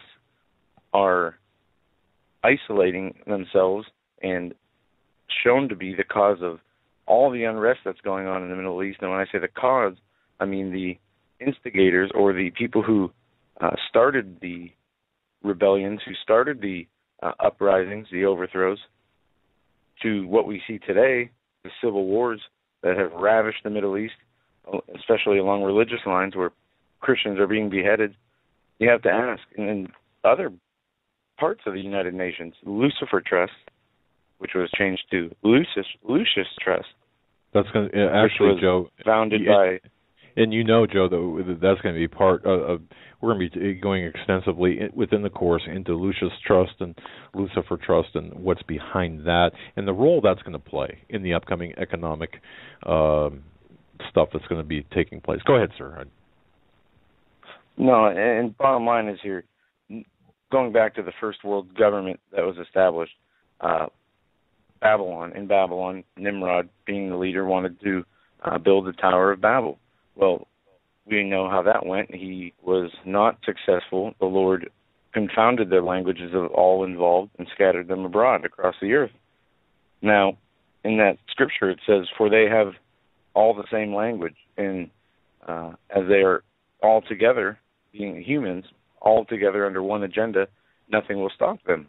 And what the scripture is saying is that one people with, one mindset and one, agenda and one goal, that being they were evil in their intentions, evil with their goal, the Lord said nothing could stop them, meaning no human person or system would be able to come against that. So he had to intervene. Right. Well, this time, what they have done is, and that was established against God. If you remember, Nimrod did what he did to provoke the Lord. And he wanted something separate from him. What they did this time in their reestablishing of that one world government is to put themselves in name under the Lord, because they learned from their mistakes. They knew they couldn't do it despite the Lord. So whether, America being the foundation for the beginning of what would later be the one world system, they did it under God. Right. And I ask for the indulgence, and we ask collectively, Joe and I ask for the indulgence of people who are already up to speed on most of this, just to bear with us, because we've got so many new attendees to the class today that we need to bring everyone up to speed. And then once we lay this important foundation, we're going to be really just it's worth the price of admission. You're going to be saying, my goodness. And the homework assignments that we'll give out are very pertinent and very relevant. When I say homework, of course, we're going to be putting up a syllabus and of course notes and what have you, and from there you can take and the syllabus drill down. Is free. The syllabus is free. The course notes are free. The books are only $2,500 a book. That's great, considering how high tuition is. You don't have to pay tuition. The syllabus is free. Just get That's how they get you. That's how they get you. Doom porn, fear porn. I'm just kidding. No, of course. Doom porn, fear porn, sell fear. Yeah, that's it. We could sell it as a course, a college course, if the what Obama proposes, free community college. If the government subsidizes that, hey, I could make a textbook sell it to the government for $5,000 a pop. Sure. And guess what? No. I don't think this would be taught in any community college because, well, for a number of reasons, especially not the Obama college or the, anyway. But with the foundation. Too much truth or too little liberalism. But behind, and I think perhaps one of the most important aspects that we've covered, but I want to just hit this one more time here with some additional information. Behind the push for the New World Order, which is coming at a rapid pace, exponential pace right now, is a supranatural conspiracy, the driving a spiritual force that is creating this, or that is pushing current events today, whether it's open borders or one world religion, one world government, all of this together. Think about these quotes from the United Nations Exposed, page 79. That book, The United Nations Exposed, page 79. The one world architects know that they must create the appearance of popular support for their global designs in order to pave the way for national governments to surrender political power. Because built into what we're talking about tonight is the surrendering of the subjugation of sovereignty, national sovereignty. And we're seeing that through, as I mentioned earlier, the illegal, this parallel shadow immigration of illegals, or the work permits issued to illegals that we saw take off in 2009. And don't be fooled, it was present during the George W. Bush administration, but it really took off in 2009. Why? Because things changed in 2009. Things changed in 2012. From Blood on the Altar, a book that we often reference here. Unless mankind, and this is from page 135, unless mankind grasps this grace and reverses the hypnotic process, struggling back to sanity, it will be harvested for one final blood offering upon the altar of dehumanization. The reason that is important is because there is a process of dehumanization involved in the establishment of a single global governance. This is all part of the liberalism, or more specifically, the communist doctrine. If you read on page 10 of the book titled Intoxicated with Babylon, Joe, you mentioned this, Nimrod. The spirit of Nimrod is alive today in establishing the one world order. The spirit of this world is a powerful and cunning seductress that few seem able to discern, and from whom even fewer seem able to disengage themselves. Now think about that one. That is, to me, consistent with those people who watch or watched the performance by Katy Perry and say, "Oh, that's a great performance. There's nothing wrong." Look, you've got to understand. You're being seduced into subjugation.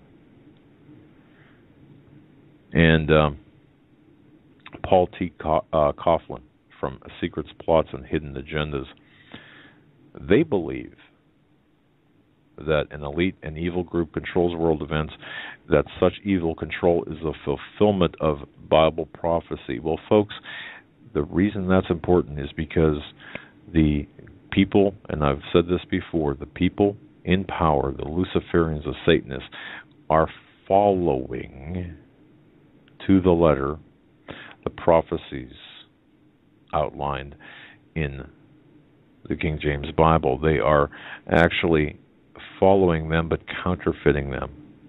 But to counterfeit, one must follow closely. Very interesting. And okay. Go ahead. You're exactly right. They are counterfeiting. They are, we say, as referring to Plato and other philosophers, they call Satan the great imitator. We know he's not a creator of anything because there's nothing new under the sun. He just imitates what is creation, what has been created, and perverts it to a way that is deceptive. But back to Nimrod, what happened in ancient times with Nimrod as the ruler, as he continued to build that tower to, as Mark Flynn says in his book, establish or maintain the communication between the watchers and himself, whether you believe that or not, it's irrelevant. He built the tower for a spiritual purpose and persuaded men to ascribe it to God, not to ascribe it to God. And he said, or it says in this book, that they believed that through their own courage and through the works of their own hands, that they would gradually change the government into a tyranny, from turning men from the fear of God to fear of him. And he goes on to state that the multitude followed the determination of Nimrod, and to esteem it to a piece of cowardice to submit to God, they built the tower, neither sparing any pains or being in any degree neglect about the work, and by reason of the multitude of the hands employed in it, it grew very high. Anyways, it goes on to say how it was destroyed, and the tower is called Babylon, and which is confusion, Babel being confusion of the language, and this unifying power was not over after the Lord spread the people abroad, that they continued to seek their one world system, continued the work that they started, and to this day will continue until it is complete. So this is why we mention Nimrod so much, because the work he started is trying to be accomplished today. That's why exactly. You're exactly correct. You know, we often hear, parallel to what you just said, we often hear things about the UFOs, the UFO community, and it's all kind of fun and games. You know, the people who are the Fruit Loops, perhaps, talking about UFOs, but then it becomes more serious as the papacy, the Vatican, talks about alien life forms, and do we baptize aliens, and do they have souls, and all of this together is really headed toward this alien deception, which will play a role. Okay, now that's parallel to what you're saying. Now the Nimrod. Presidents too, you know. Go ahead. Oh yes. Pushing the alien agenda from Clinton to Ronald Reagan and it's interesting the conspiracy theory label that people are given who say they've seen UFOs, yet at the same time out of the other side of their mouth they're saying, well, if these aliens are real, will they have human rights? It's just such the same people who call others crazy for seeing or believing in aliens look at the aliens or state their belief that aliens could be the only entities that could save humanity. It's so mind-boggling when we have had the answer. It's been taught and ingrained in people for generations, for thousands of years, the word of the Lord. But anything but the word of the Lord is sufficient for these people. They will look any and everywhere else. That's right. Well, the spirit of Nimrod is alive, and look at what's taking place today. When you look at the saber rattling of the various nations, whether it be Iran versus Israel, or Russia versus the United States, or China versus the United States, or Russia and China versus the U.S., and the worldwide economic collapse that seems to be imminent or pending. Some say, obviously, that chaos is inevitable, and the feeling that all hell is going to break loose is echoed by many. It's just a matter of time. And when you look at Nimrod Babel, that mindset, that spirit, the satanic spirit, as it progresses like a serpent through the timeline of history, as it slithers through that upward through the timeline of history, which is why I mentioned the satanic aspect of things, because that really is the foundation of this New World Order. The traditional Satanists and their writings, they refer to an ascendancy of the satanic order, and the teachings of the Church of Satan here in the United States, they call the Christian Church the rotting corpse of Christendom. In biblical revelation, it talks about a great revolt or rebellion that will occur linked to the rise of the Antichrist or the man of lawlessness. You can go to I can never pronounce that Bible book. Joe, say that word for me. Help me, Joe. Which one? Which one? Which book? Thessalonians. Thank you. Thessalonians, yeah. Yeah, 2, verse 2. My apologies for not being able to say that. I don't know why. It reveals, if you read that, 2 Thessalonians 2. Wow, if I just have to slow down, I think. It reveals the world will grow cold, wicked, violent. There will be societal breakdown under the growing spirit of the Antichrist. Go ahead. Let me read this, 2 Thessalonians 2.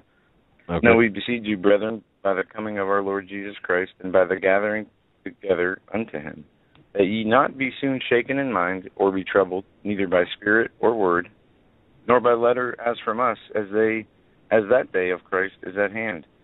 Let no man deceive you by any means, for that day shall not come, except there come a falling away first, and the man of sin be revealed, the son of perdition, who opposeth and exalteth himself above all that is called God, or that is worshipped, so that he is as God, sitteth in the temple of God, showing himself to that he is God. Remember ye not that when I was with you, I told you these things, and now ye know that withhold, that he might be revealed in his time?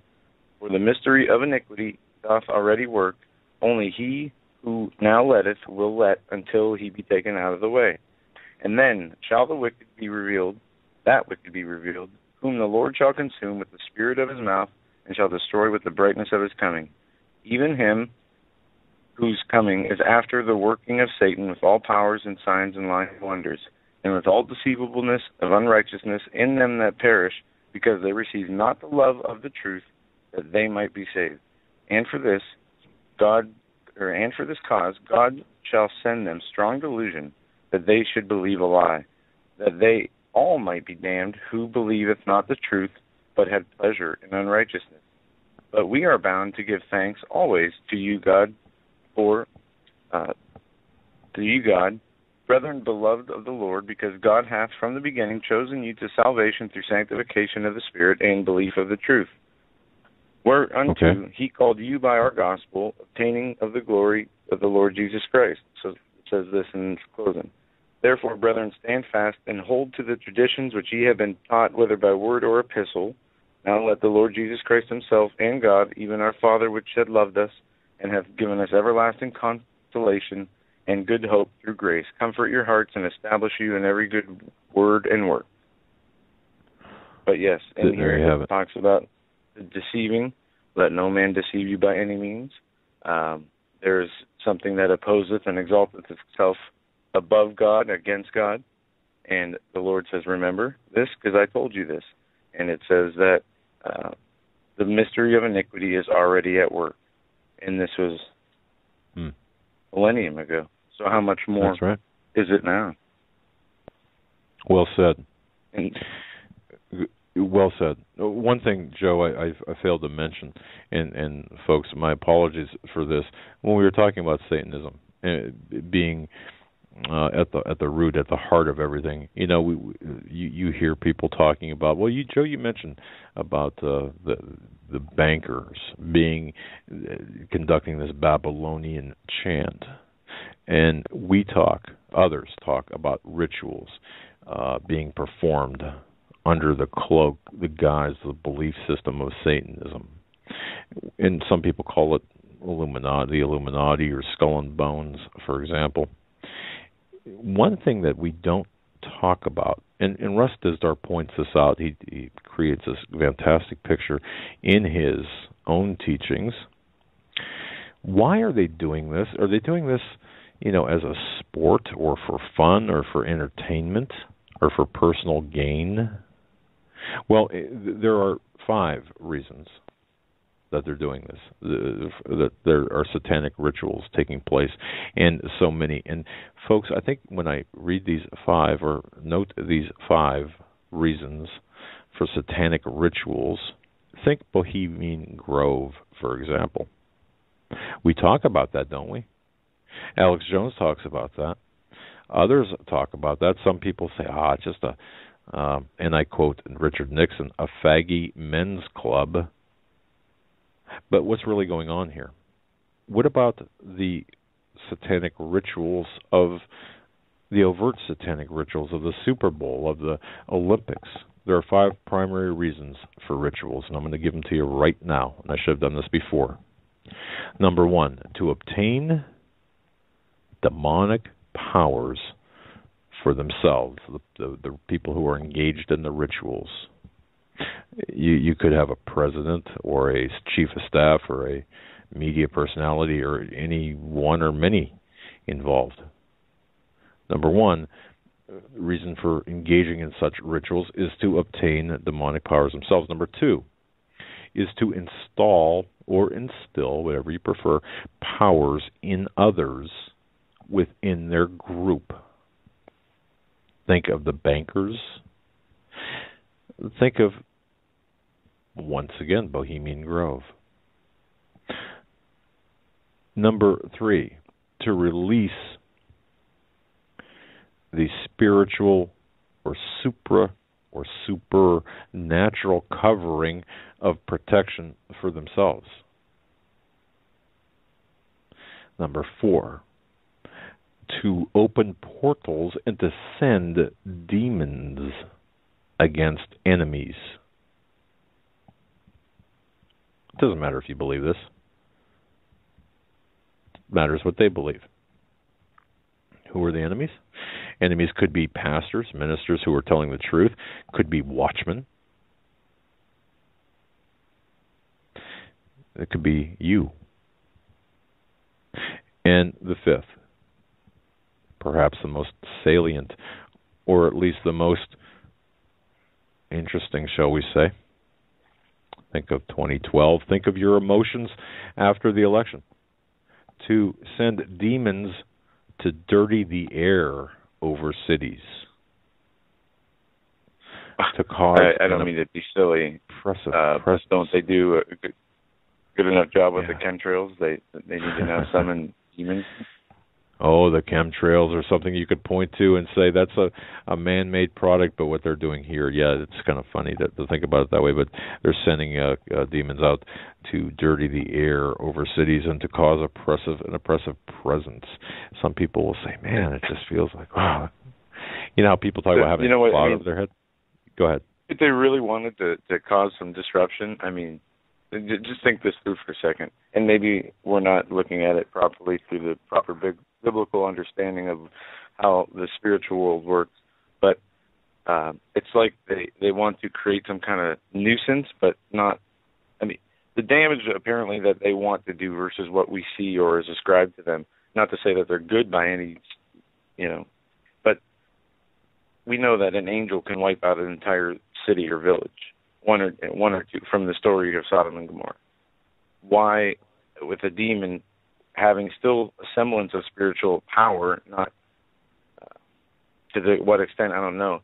But, I mean, it's like they're going to scare you, come shake a baseball bat in your face or, point their finger. They could do so much worse or so much more to really rattle the people who are scared of them. Do you understand what I'm saying? Yes. It just seems But in most cases, we are not thinking like they're thinking. We're not thinking big enough. See, to think back the occult of the Nazis, how the Nazis were doing things. There was this occult, such a great occult activity. So we tend to trivialize this. And by saying, well, yes, an angel could overtake and knock this out. However, because we do not understand, first of all, because we have a tendency not to accept this because we don't believe it, and because we don't have the knowledge to combat it, they are able to prevail over us. So yes, I mean, I get what you're saying. However, it's a much deeper and much broader agenda, and it's a much more dangerous agenda. Yeah, I agree with that. It seems like a very easy thing that we could do, we can combat, but how many people really have that understanding? Few do. And I'm telling you, I'm learning.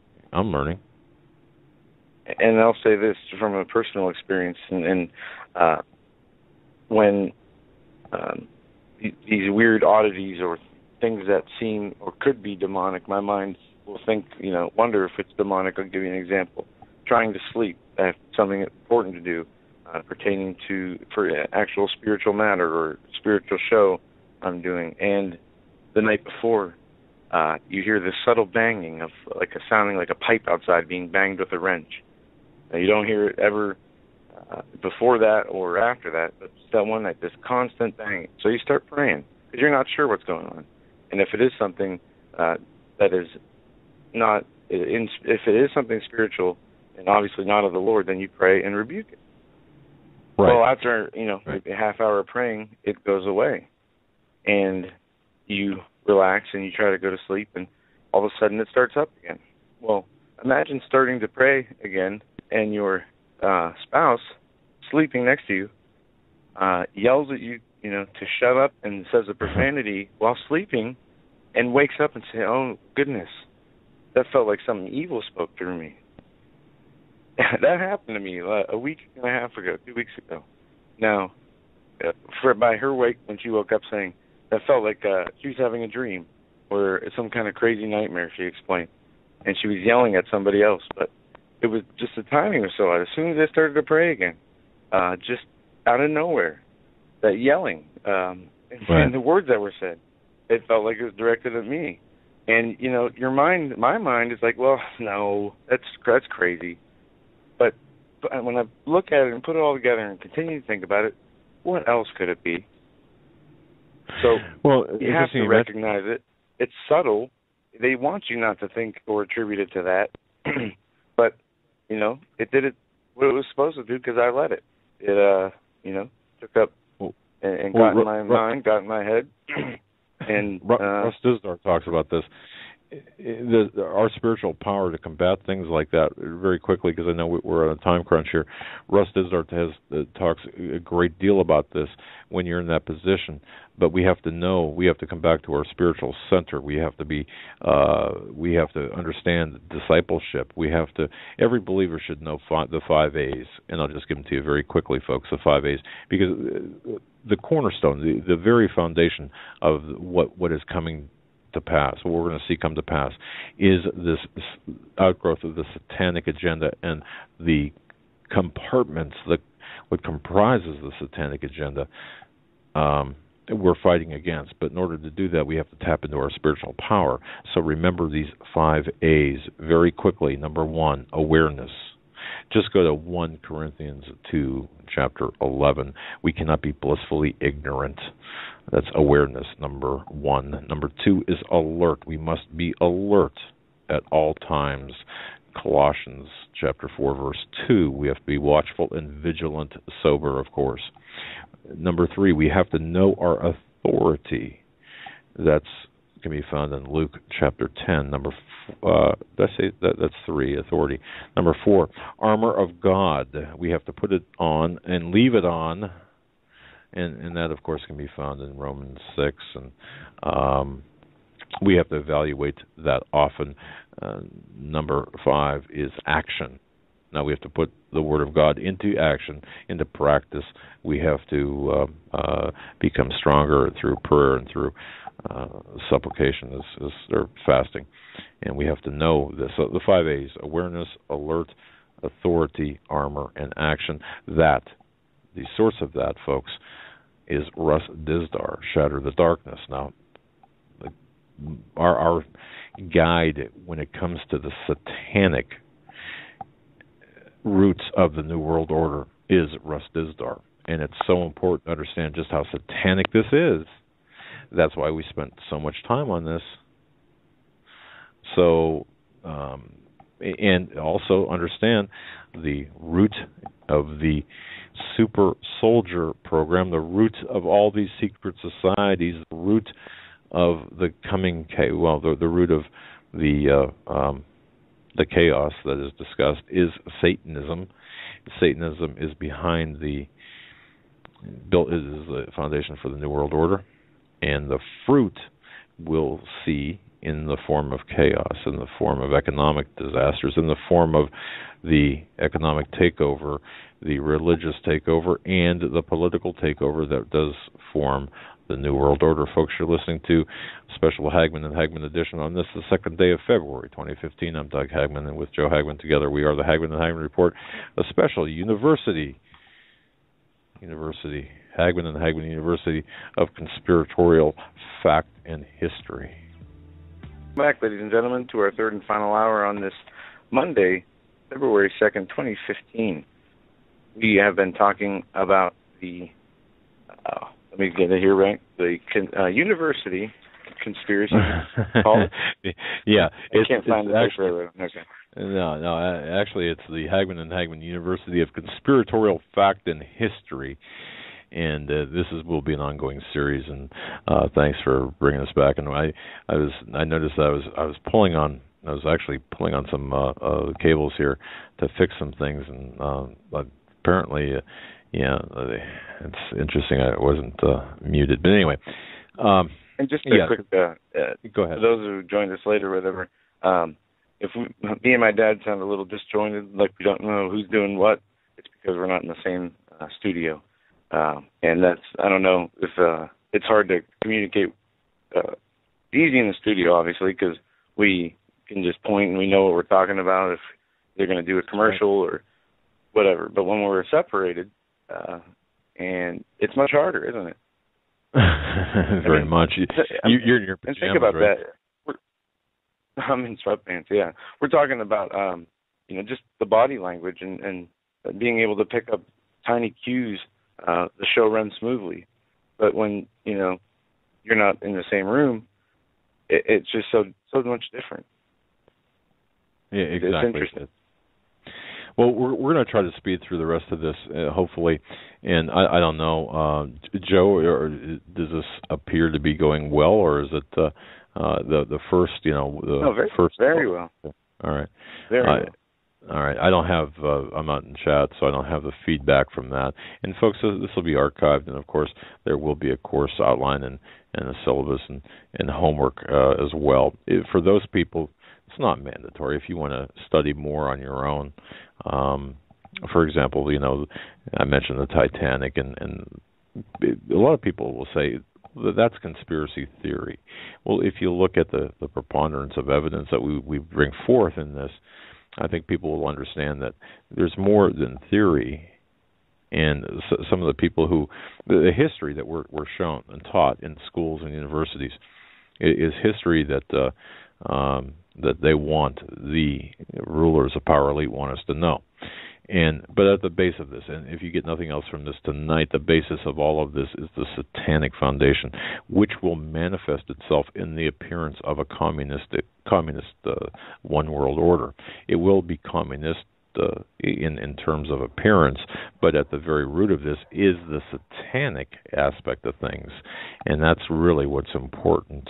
Now, part of the infrastructure here, the basis is the satanic, and then you've got the framework, which are the secret societies, and I just mentioned several, but when we talk about secret societies, we see that there are so many accounts, historical accounts of elders and priests with forbidden knowledge of ancient peoples. There are prominent men meeting in secret who seem to be and who are actually directing the course of our current events.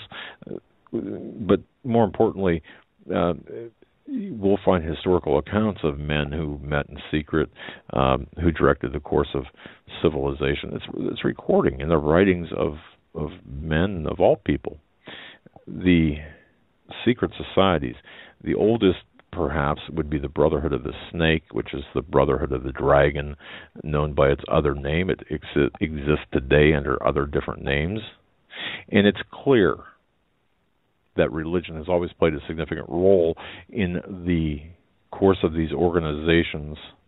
Communication with a higher source is a familiar claim in all but a few. We must understand that. Again, going back to the Satanism.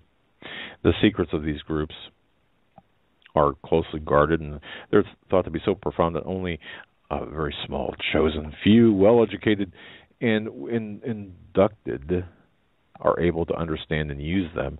We can use the example of the Skull and Bones, whether you believe this or not. The Order of Skull and Bones, Joe, I've spoken about this. They only graduate, in quotation marks, 15 initiates per year, of which you've got to understand George W. Bush and others were members, and I could run off, and we will run off the listing of Skull and Bones members, but I'll just say this: the initiation or induction in this club involves a coffin, masturbation, sex with other men, Now, I'm not saying that this. I wasn't there, so I don't know who did what, right? Yeah. But these aren't strange rituals to occultists and Satanists. Some believe they can get information on the future by laying on top of a grave of a person who just died and holding up a mirror. I mean, there's lots of weird things in what would be called, I guess, rituals that people do in order to try to communicate with the dark side. Right. It's sometimes difficult to even talk about because decent people don't talk about this kind of stuff, right? At least not in my family. My family, I was raised that we don't discuss this. And many of you out there are thinking, well, this isn't right to talk about this. Of course not. It's a perversion. There's a worship to a higher deity, in their case, Satan, Lucifer, and the worship of knowledge, science, or technology is Satanism in its purest form. And what we see that its secret symbol, the secret symbol for all of these societies is the all-seeing eye in the pyramid. I mean, that's what it comes down to when you take it to its root core. And what do we see on the back of a dollar bill, right? The all-seeing eye in the pyramid. And then, of course, the phallic symbol is that's right. That's the big one, the universal symbol of it's the ancient Babylonian or ancient evil Satanist religious icon, in my opinion, is the sign that Satan's run this area where those obelisks are, which are in every city in the country, I believe. I just learned there was one in Miami on a little private island, as I learned probably twice a week of different new cities that actually have them, big ones, weird ones, but they're all across the world, in every ancient civilization that had any type of power, and also throughout the religious systems those nations hold and teach still. I mean, why?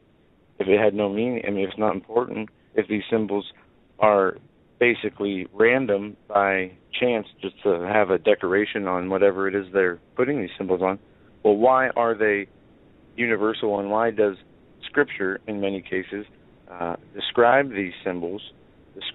In some cases they do, and I can point that out in at least two examples.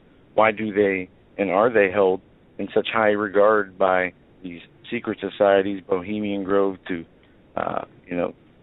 whatever it is, Skull and Bones? There is a common denominator here, which is a few of them.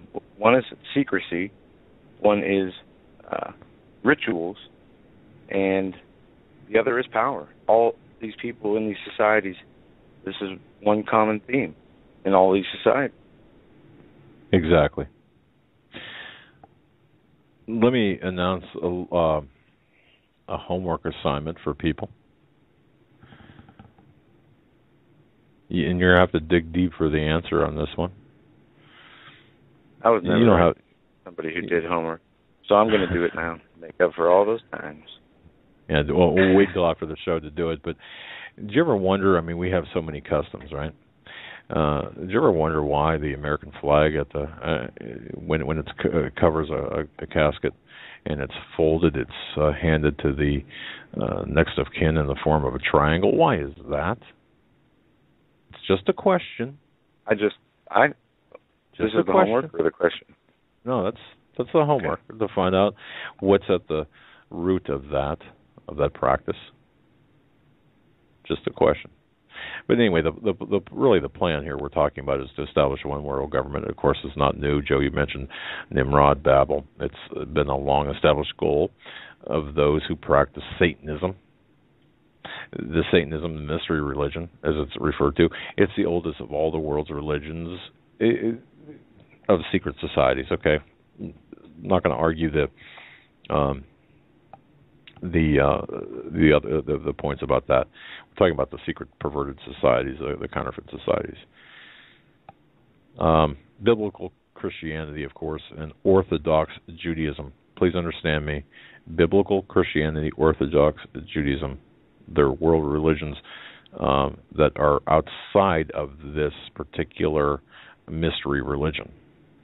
The mystery religion stems back to ancient Babylon, Joe, as you said, and in fact the fall at the garden and the beguiling of Eve, but really manifested itself in ancient Babylon with the Tower of Babel. That's why it's so important. That's why Steve Quayle talks about it, writes about it, and that's where the fallen ones come in, and we talk about the Nephilim, the Rephaim, and the demons, and they are three separate entities related to Satanism and the plan of the Luciferians.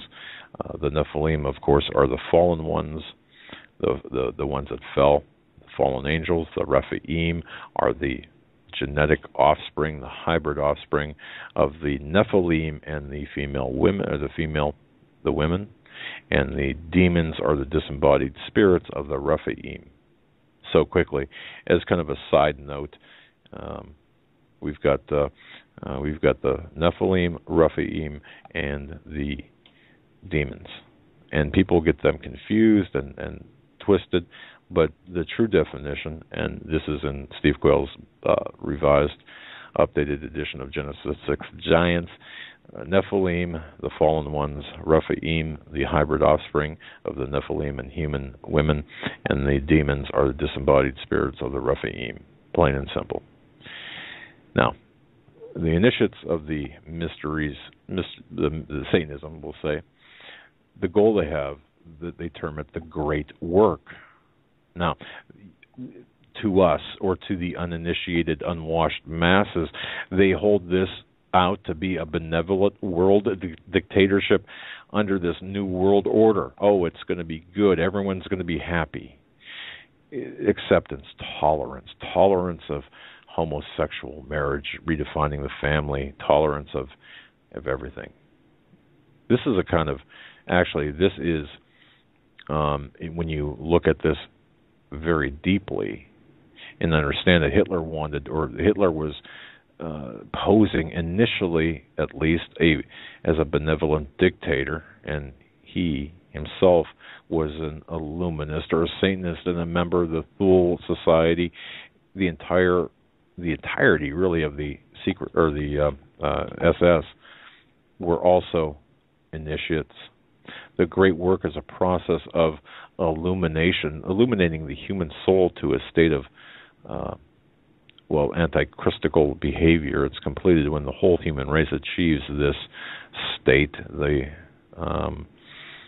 mystery, the satanic, the mystery religion, this particular group, these or collection of groups, they hold to Plato's ideal, where humanity is just one singular organism. And Paul McGuire talks about Plato and Plato's works and such, and more can be found in his book, A Prophecy for the Future of America.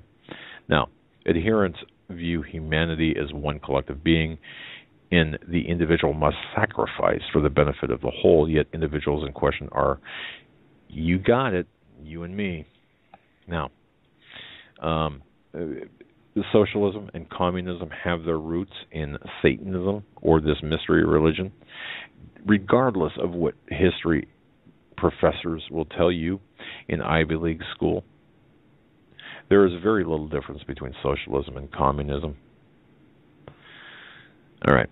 And you can search that out yourself. People will say, well, wait a minute, socialism, fascism, and such is opposite of communism. Two sides of a different political, or two sides of the political spectrum, one being far left, the other being far right. Go ahead. It doesn't matter. They're all wrong and man-made in constructs, which we know all things man-made are corrupt. Right. And will Correct. be corrupted in the end. I mean, and that's another big issue we have with the people who are awakening to the truth of some government corruption, or awakening to the truth of the manipulation of the money, or however it is. I'm sure there's 1,000 different ways it happens every day to different people, whether it is a moment of clarity about something that hit close to home or something that they actually paid attention to and heard and thought about. And it is interesting to see, and this is why it's, we used to say, or we say now, that we can get 1 week's news now is 6 months' news 5 years ago. How much it's increased. Exactly. And it does work both ways, though. It does, with that kind of fast-paced, rapid intensification, it also wakes up the people.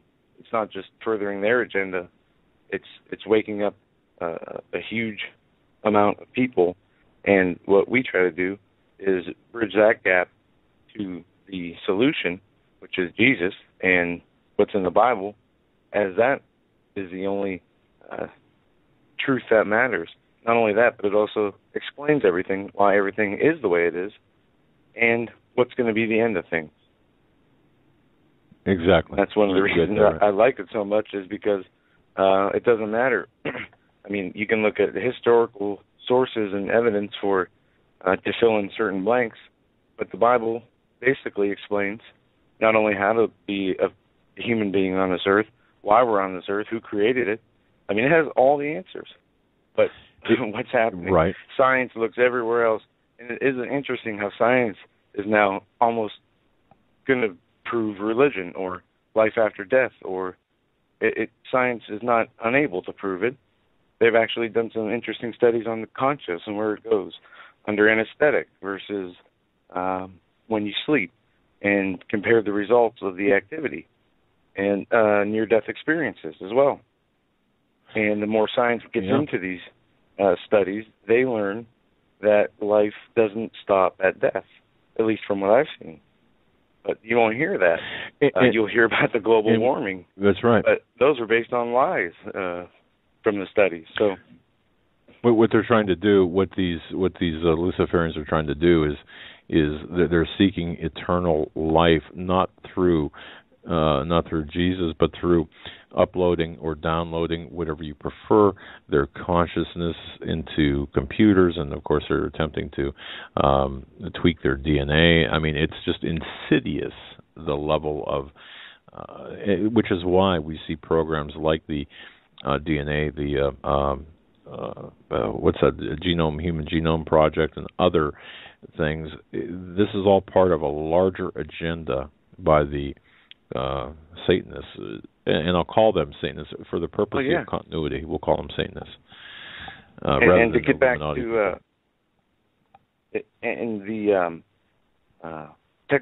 what happened before Noah, and Noah before the flood.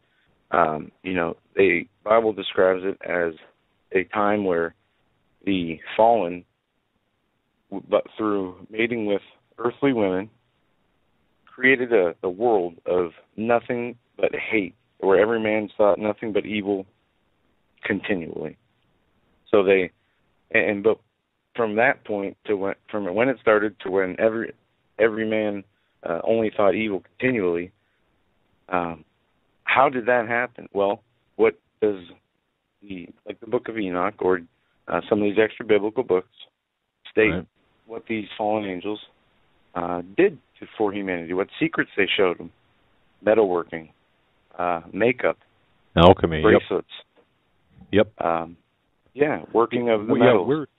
Where did makeup come from? So exactly. Thank you. Yeah. Vanity, violence. They gave these angels or fallen angels gave mankind, according to not only the Book of Enoch, other historical research documents in what you would call, I don't know, what are the books that are not in the Bible that are disputed, or apocrypha, or apocryphal books? Yeah.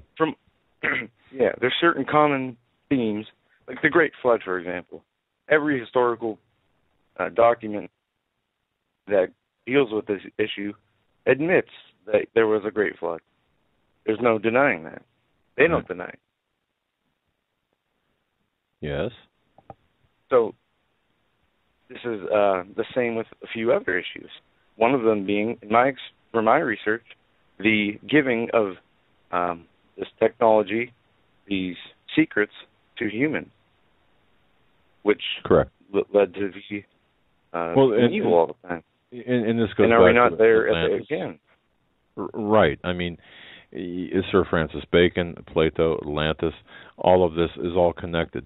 But just for the sake of moving forward really quickly here, because I know that we're running out of time and people are saying, oh, come on, get to the, we know all this. Well, it's important, again, to lay the foundation for the new listeners and for the new students here at the Hagmann Hagmann University of Conspiratorial Fact and History, to really lay the groundwork and understand that everything we're talking about, this counterfeit world, this shadow world of power, is rooted in, is an outgrowth, rooted in Satanism. And the Illuminati, the power elite, the globalists, they're all Satanists. You have to understand that. Now, there are different levels here, and we went over the levels.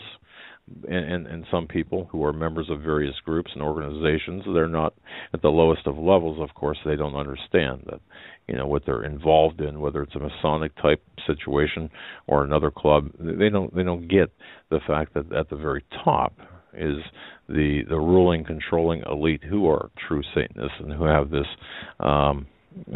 this agenda. Now, under the New World Order, you're going to be in serfdom by this Satanistic controlling elite. You're going to have no liberty, no rights. The state will look after you for your best interest. Are we seeing that? Are we not seeing that today? Just think Obamacare, Obama phones, Obama this, Obama that, but it's just not Obama. The skids were greased by the right as well as the left. The skids were greased by the Bush family, by Clintons and others before them, many others before them. In the New World Order, one thing that's going to go is private property ownership. That'll be abolished, okay, because the world is going to be looked after, and you are not capable of doing so. Anytime you hear the words, when we talk about this subject, trigger words, folks, and you can write these down or make note of them. Sustainable development, that means depopulation, serfdom. The masses, the you and I, the uninitiated, uninformed, not you and I, others, they're going to continue to fall for the lie, for the bigger lie. The people who want to just keep everything on a playing field of Republican versus Democrat, or even conservative versus liberal, don't get it. Those people who say religion is nothing more than a farce and opiate for the masses don't understand. And at this point, there's no time to really convince those who are absolutely against looking into it. If you want to stay in that matrix of deception, well, okay, you will reap the rewards or the dangers that will take place. But socialism, communism, they've always been implemented through deception, and history, it does really portray a very repetitive phenomenon. This enslavement, revolt, freedom, apathy, enslavement. You've heard it before on other programs. The circle this circle of enslavement, revolt, freedom, apathy, back to enslavement. That's a continuing course in history. Now, today, the environment is being set up to make people feel guilty, enticing everyone to accept socialism and communism for the greater good. The environmental movement is one movement that has been co-opted to take away private ownership, control, to remove the control of resources. Many of the environmental facts that you hear, whether it be climate change or global warming, they're exaggerations and unscientific claims to manipulate people in the classic Hegelian dialectic. You create the problem, you create the opposition to the problem, and then you present your own predetermined solution. That perfect example, global warming. Folks, read, if you haven't done so already. I know this is old news to many. Read the report. The report from Iron Mountain, because what does that do? It suggests that a document. Based, you could use it or put it into an attachment of The Art of War almost, if they did that. But you can see through that, in that document, how they look at the world and the people in the world and the regions of the world, and how, I mean, the whole thing is about how to extract the wealth and resources and destroy the people the way they need to, when they need to, for what purposes they need to maintain their order.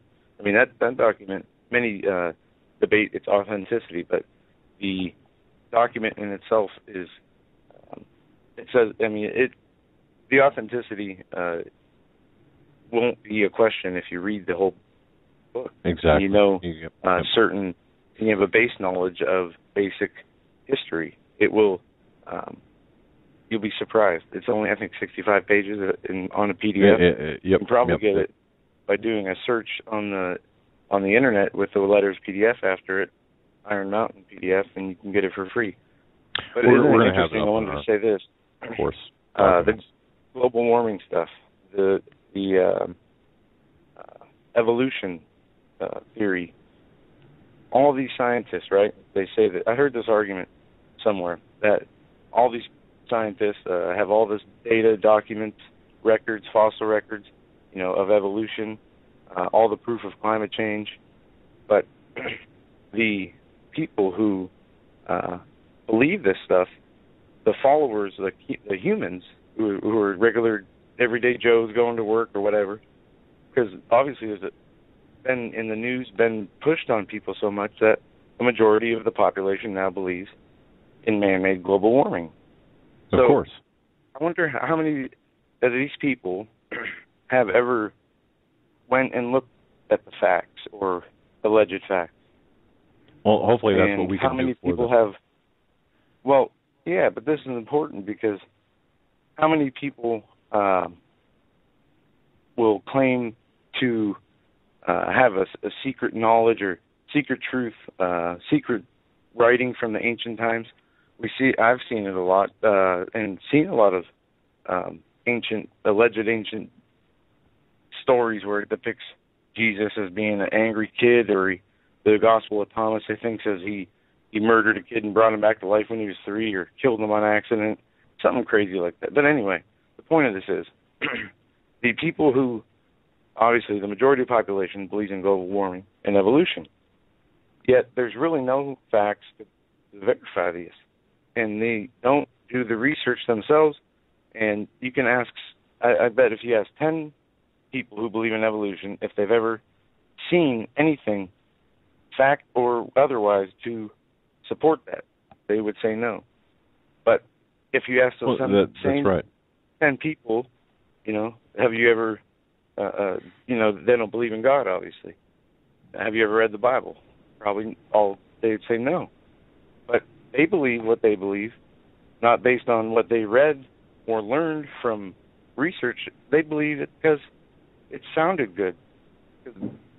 There are no real skeleton remains to prove that monkeys evolved to apes to humans. Right. It doesn't exist. No, and you're getting into Darwinism, and of course the religion. The Darwinism is a religion. The point is, they call people who believe in the Bible crazy because they believe that it was so long ago and man wrote it, so it's corrupt or not right. While they believe what they think is right, evolution, which is the same thing. I mean, well, evolution is not a science; it's a religion. Just people have to understand that. Right. Evolution, and please, again, understand that evolution is a religion, not a science, by definition. Right, absolutely. And now they've incorporated in the psychiatric DSM-5, which went into effect this last month, as a belief in a supernatural entity or existence as a mental disorder. Right. Yes. Also, among other very controversial things. Well, as will be the following. Anyone who speaks against the incoming system, as defined by the UN, as defined by the globalist, within the globalist framework, will be labeled anti-government, a troublemaker, and you will be imprisoned or executed with majority assent. citizens who support the New World Order or the New Order because they will have been brainwashed by the propaganda. They're not going to understand what's happening. And look at the United States.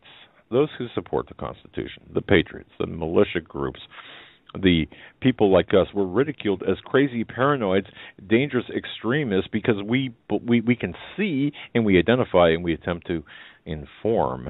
And that, of course, that can't happen because the truth shall set you free. Okay, so the United Nations and the subgroups and the power, the Satanists, are trying to establish a framework for an international criminal court. Remember the headlines from not too long ago about being signatories to an international criminal court? The headlines, those were just headlines. But when you look behind the headlines, you will find that once the West becomes signatories and the International Criminal Court becomes established, any nation will be able to detain anyone for any reason, bring them before a panel of judges. They'll hear a case, pass judgment, and there's not a damn thing that the United States or anyone can do about it.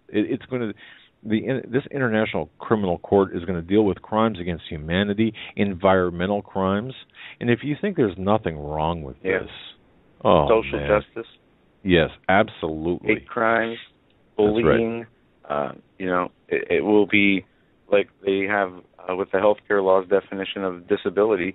It will be basically everything and anything that is perceived to be offensive that you could, be found guilty for. And if they have and do establish, and the United States agrees to, an international criminal court, then I would imagine that much of the enforcement part would be of the U.S. military, but I also think that none would go along with that from the U.S. military, which begs the question, well, if the U.S. military declined to carry those orders out, who would be tasked? Would it be the Department of Homeland Security become the Department of World Security? Well, but you have to look. But look what's happening with our military. What do you think the reason is for the replacement of the Flag Corps, the people with the seniority? Is it merely because they disagree with or they have minor disagreements? No. It's the agenda is much greater. The lie is much bigger. Because, of course, you're looking at, and that's the way many people look at it. Well, will the military take care of it? Will the DHS? No. This is much bigger because the infusion of Satanism is so great in all of this. We're not going to, in the end, the intent is for us not to have any personal liberties at all. We saw it at the Super Bowl. I was on Coast to Coast briefly last night for their news segment. George Norrie said, hey, do you think it was overkill? And I said, well, I said this. And I only had a minute, literally, I think a minute to really make my point. But, ladies and gentlemen, just think about the Super Bowl 49. Think about it right now. Think about all of the security, this implementation, all the security for Super Bowl 49. Now get it, just visualize. Take a moment now to visualize it in your head. The no-fly zones, the frisking, DHS, and last year, think about the snipers, and don't think that they haven't gone away. Snipers in the stands. Now go to Super Bowl 19. Go back in time for a moment and pretend you're at Super Bowl 19, and I come up to you and I say, hey, this is the security for the Super Bowl. In the Super Bowl 19 mindset, you'd think I was absolutely crazy. But yet we agree because of the incrementalness, the frog in the pot of hot, then boiling water. It's okay. And George Norrie said, well, the world sure has changed. Well, wait a second. Was it a self-inflicted change? Was the change part of a larger... What I didn't get to say, the change was part of a larger orchestrated agenda. If nothing else, if you watch the Super Bowl and you are one of these people out there doubting what we're saying, look at the security for Super Bowl 19 compared to Super Bowl 49 and ask yourself, is it, gee, the world has changed, or have these people, the Satanists, the people, the power brokers, have they changed the world in the true Hegelian dialectic form? I would argue the latter. And going quickly here, under the United Nations, the Global Biodiversity Assessment, you can write that down, Global Biodiversity Assessment. They call for the human population to be reduced from its current level to 1 to 2 billion soon. That's referred to or delineated in section 9.2. Okay, that's the Global Biodiversity Assessment under the United Nations. You can read the Declaration Toward a Global Ethic and learn what it classifies as authentically human. Also check out the United Nations Environmental Program. That's a document or a report prepared by Hans Kung, K-U-N-G.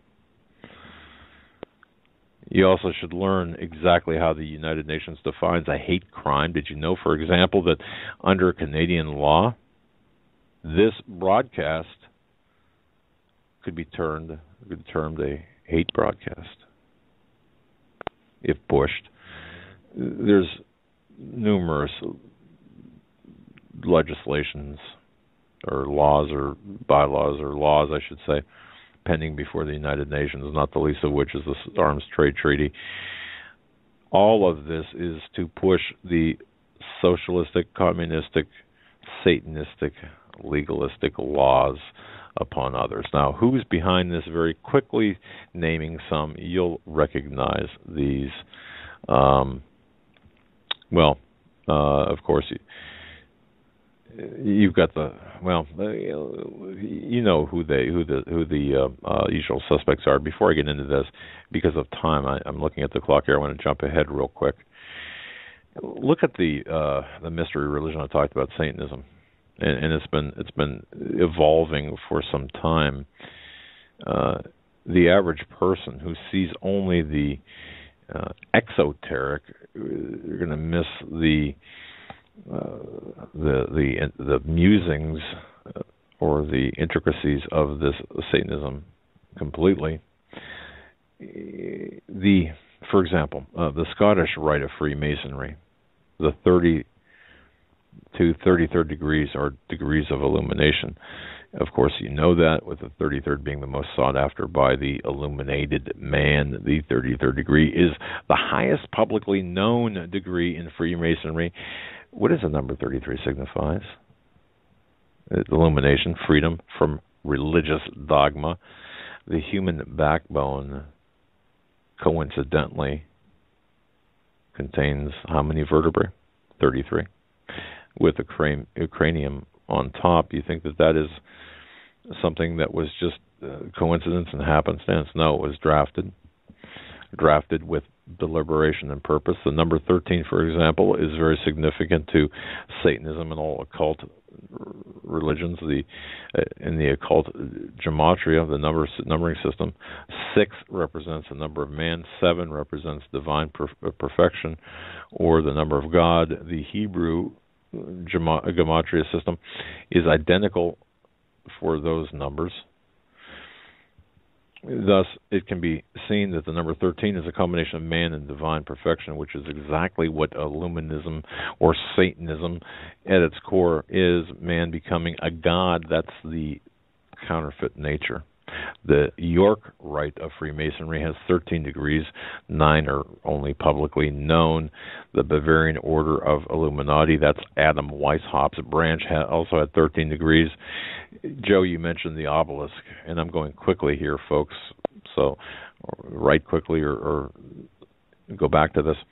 The phallic symbol pertaining to Osiris, folks, you know the legend or the mythology behind Osiris. The obelisk, it's another important symbol to the mysteries and symbolism of Freemasonry and satanic occult religions. The obelisk is a symbol of the sun god.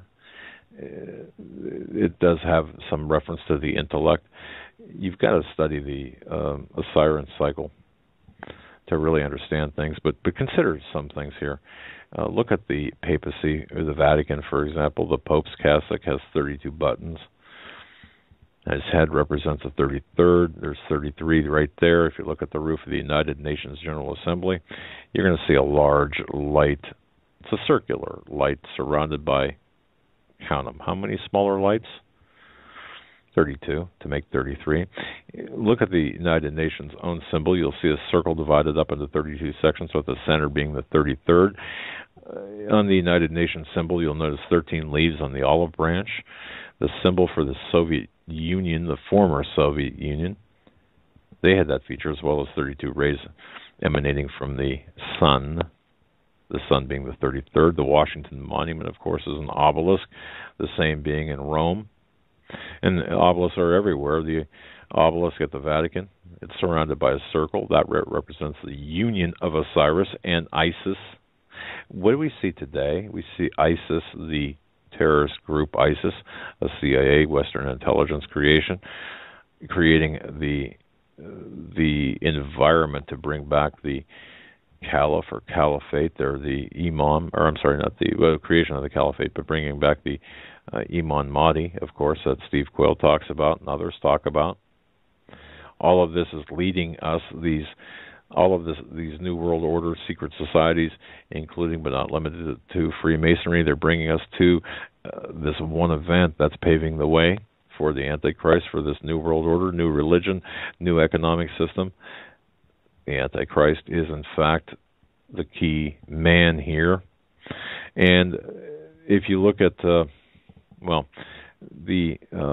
back to the Vatican, where the obelisk at the Vatican is surrounded by a circle, it represents the union of Osiris and Isis. These two symbols, you've got to understand, are surrounded outside of that by 32 archways on each side of the courtyard, making 33 in all. Again, that number. And look at the two great seals of the United States on the U.S. $1 bill. Count the number of 13s on the bill if you haven't done so. On the phoenix, not an eagle, it's a phoenix. One wing has 32 sections, while the other has 33. The symbology in the two seals themselves is quite evident to all who understand the symbolic language. You can, for further reading, I would suggest Apollyon Rising 2012 with respect to the various symbology of the obelisk, as well as the Great Seal of the United States. And isn't it interesting that 13 inches is equal to 33 centimeters if you consider that our measuring system it originated in the Masonic realm in France in the 1790s. So 33 centimeters to 13 inches. And just think about this, just to tell you that none of this is happenstance or just coincidence. It's all been pre-planned and planned and programmed. 666, you divide that by the boiling point of water, 212 degrees Fahrenheit, it approximates to pi, the number pi, 3.14, which you could round perhaps to 32. Well, anyway, ice melts at 32 degrees Fahrenheit, corresponding with the degrees of the illumination in the Masonic Lodge. These are just a few examples, and I can't believe time has gone so quickly. But we're at the close of the program. Joe, we can go on. In fact, prior to tomorrow, prior to the second hour, we'll get into some more of this and name the various agencies, entities, and more importantly, people. Will put up the syllabus, meanwhile, as well as the notes for tonight and homework assignments. Hopefully, folks, you got some out of this. Joe, your closing thoughts. We got about 40 seconds. My closing thoughts were it was a fantastic job. As I stated earlier, I was not in the studio. You did all the groundwork and laid this out really well. You did a good job, and tomorrow I'll make sure I'll be in studio. I'll even get there early, and we will continue to work on this behind the scenes, and we have a good week planned for this week. We have Ed Breuer on Friday, Nathan Leal on Thursday, and Stan Dale tomorrow. right, brother. God bless everyone. Have a good night. Until tomorrow, stay safe. God bless.